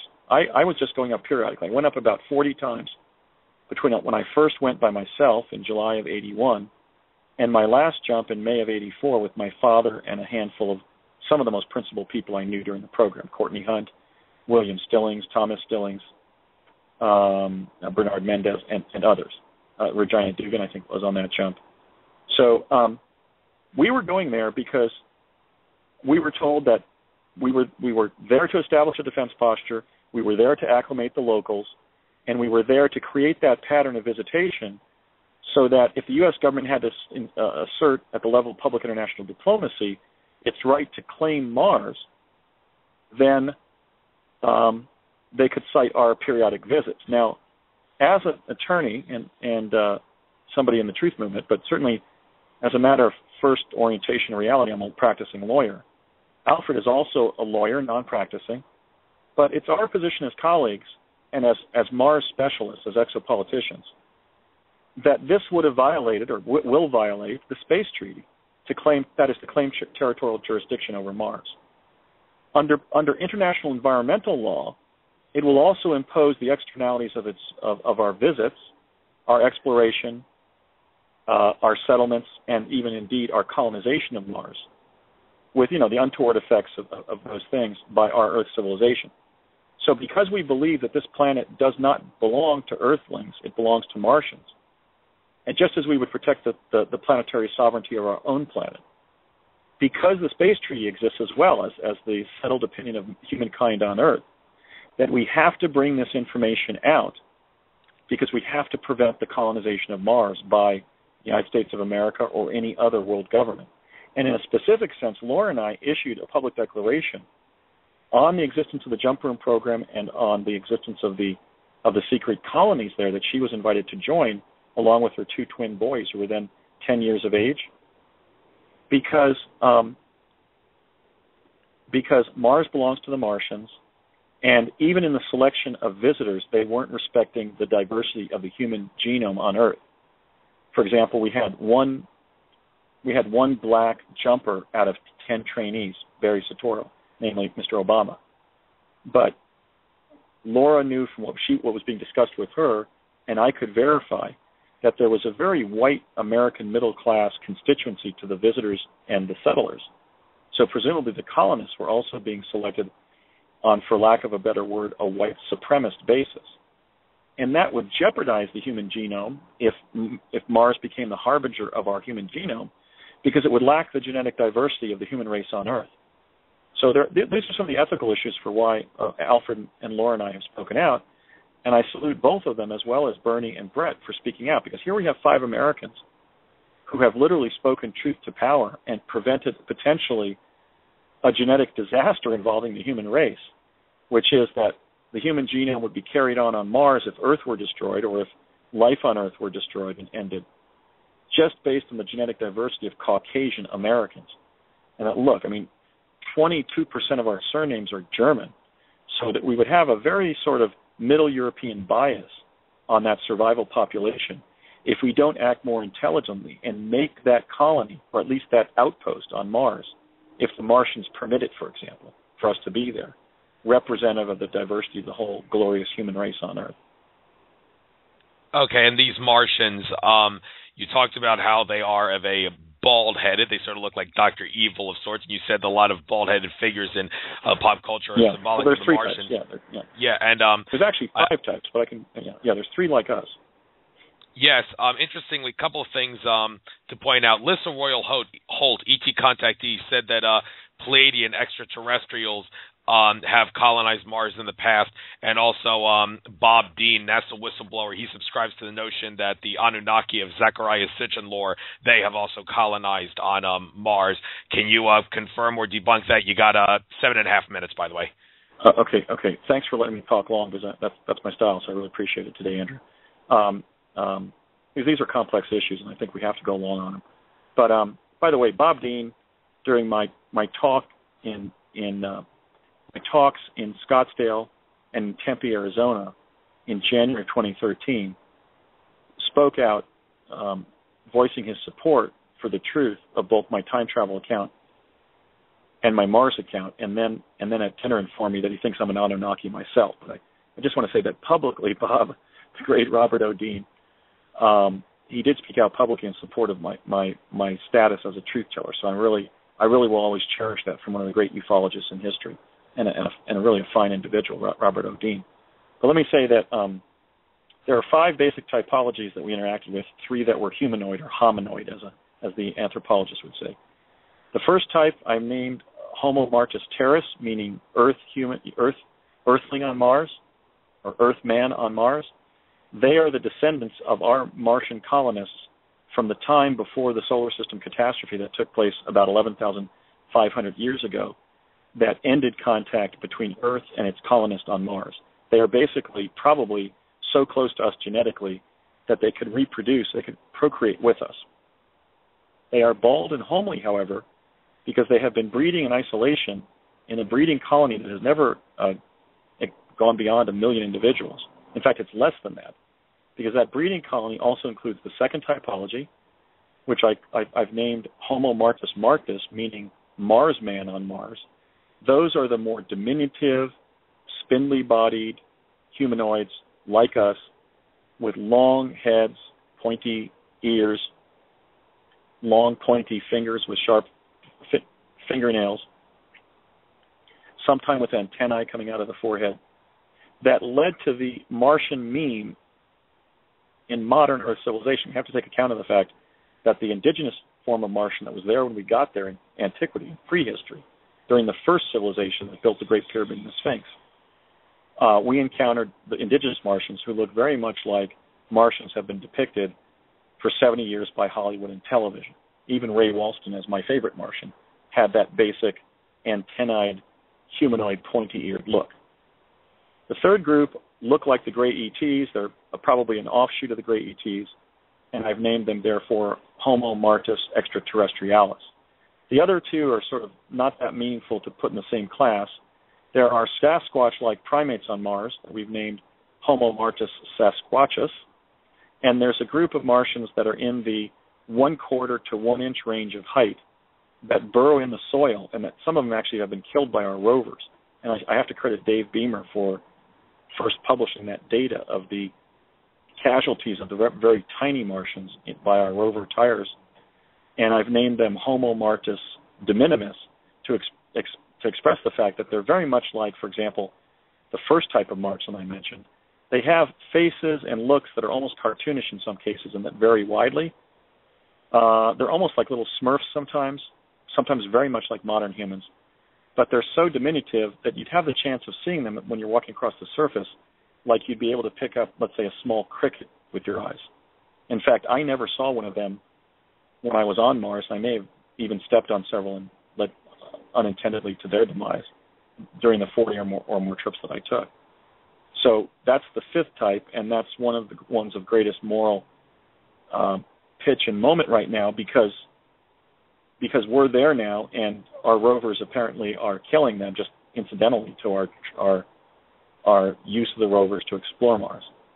So those are the 5 indigenous types of Martian hominoids, or primates, let's say, that we have to be mindful of are at the top of the food chain on Mars if you are to discount the several predator species that periodically eat them. So that's another factor that we have to consider on Mars is, should we rescue humanoids out of a sense of human rights and the jus cogent norms against genocide, or should we take more of a precautionary principle approach and not rescue them from predation because they are in an ecosystem where they're lower on the food chain than several species that look basically like modern dinosaurs, okay, and have jagged teeth and very efficient killing machines in their mouths. Okay, so that's what we encountered. Now, I don't think any of the Mars jumpers from the early 1980s believed we were going up there for the New World Order or for some illuminist plot to save only some human beings on Mars. We knew we were working for the U.S. government through the CIA. We were asked to volunteer. Peer pressure was used for us to accept our volunteership and to do it in a way that would not be paid. So I'm going to be seeking compensation for all the known jumpers, including William Stillings and Bernard Mendez and myself, and those of others who would want to join that lawsuit, including, for example, Laura's aunt, Mary Jean Eisenhower. But the bottom line is we were talented Americans who were being trained and administered by the Central Intelligence Agency, and we all knew that we were going there for an epistemologically valid reason, which is that catastrophe had struck Earth only 11,500 years previously. Some of that space debris may be coming back to hit us again if we don't elaborate a broad enough space program to take care of that debris so it doesn't hit and devastate Earth and Mars again, or the Moon. And so we knew we were serving in a program involving high purpose and one that was undertaken for the benefit of humankind, not for its enslavement. Okay, that sounds great. By the way, I can give you 2.5 minutes. Do you know anything about time travel at Area 51? Because Andrew Bartz has said time travel was used at Area 51. Well, it's been alleged that there's a teleport there and at Carswell Air Force Base in Fort Worth, Texas, you can jump to the U.S. military facility at Pine Gap on the Gold Coast of Australia. I don't know whether that's true because I myself have never been at Area 51 in any capacity. But I can say this, and that is, since I could tell where teleportation was going and yet being kept secret in the early 70s, the notion that they would have placed our teleport network at military bases and be using it to move the American president and other cabinet officials and military officers and so forth around the world in a very time-urgent way indicates to me that the assertion that there is a teleport at places like Area 51, Carswell Air Force Base, Pine Gap in Australia, is certainly a commonsensical direction that the program probably took. So I don't readily discount that claim. I think it's probably true. Okay, well, we've come to the end of the show. This was a fascinating interview, covered a lot of stuff, and I guess I should tell you the same thing I tell all my guests. Even though I would certainly love to have you on again, one of my goals on this show is to try to get as many different people on the show as possible before giving any one specific guest double dips. So while I admire your work, don't expect a call from me in the near future because there's a lot of other fascinating individuals who deserve a chance at some glory on my show. But I loved having you on. It was a pleasure, and I hope your whistleblowing career and your presidential career will take you far, Andrew. Pleasure having you on. Thank you, Andrew. It was a pleasure to be on, and I think that you did a great interview, and I really appreciate the opportunity to speak with you today. All right. Hope to see you at a conference sometime in the future, too. All right. I hope so. Take care, Andrew. Take care. Take care. Well, folks, in regards to next week, it's kind of unknown at the moment. Jason Martell contacted me, ancient astronaut theorist, said he knows someone who wants to come on my show to talk about some findings at the some archaeological digging that was done in regards to some cities in India, among other places. And he's going to come on. I'm going to have an hour-long show on May 5th. That's a Monday, right? I don't know if Jason Martell is going to come on that show. He might, or what his guest will definitely be on, hopefully. We'll have an hour-long show on the 5th. Not exactly sure of the time. You'll have to check back on that. I'm not exactly sure what time it was that I agreed to have the show. But and as far as Wednesday the 7th, that's all up in the air. I'd like to have Dr. Joel Wallach on to talk about nutrition and the human body and health-wise stuff, but I haven't heard back from him. If he can't come on, I'm going to try to get Fritz Springmeier on. He hasn't responded to my emails. He did acknowledge he missed my show accidentally, that I wanted to have him on, but he'll see if he can come on if Joe Wallach can't come on, and if none of them can come on, then I guess he'll just have me doing an hour-long show talking about the nature of reality from a dimensional and a realm and an astral plane standpoint. I have a source that I can get that information from. If that's the case, I'll tell you what that source is when I do the show. Probably only be an hour-long show if I do that next Wednesday the 7th, but things are still up here. So without further ado, namaste. Hope you got something from this. Take everybody. Enjoy your rest of your experience through infinite consciousness.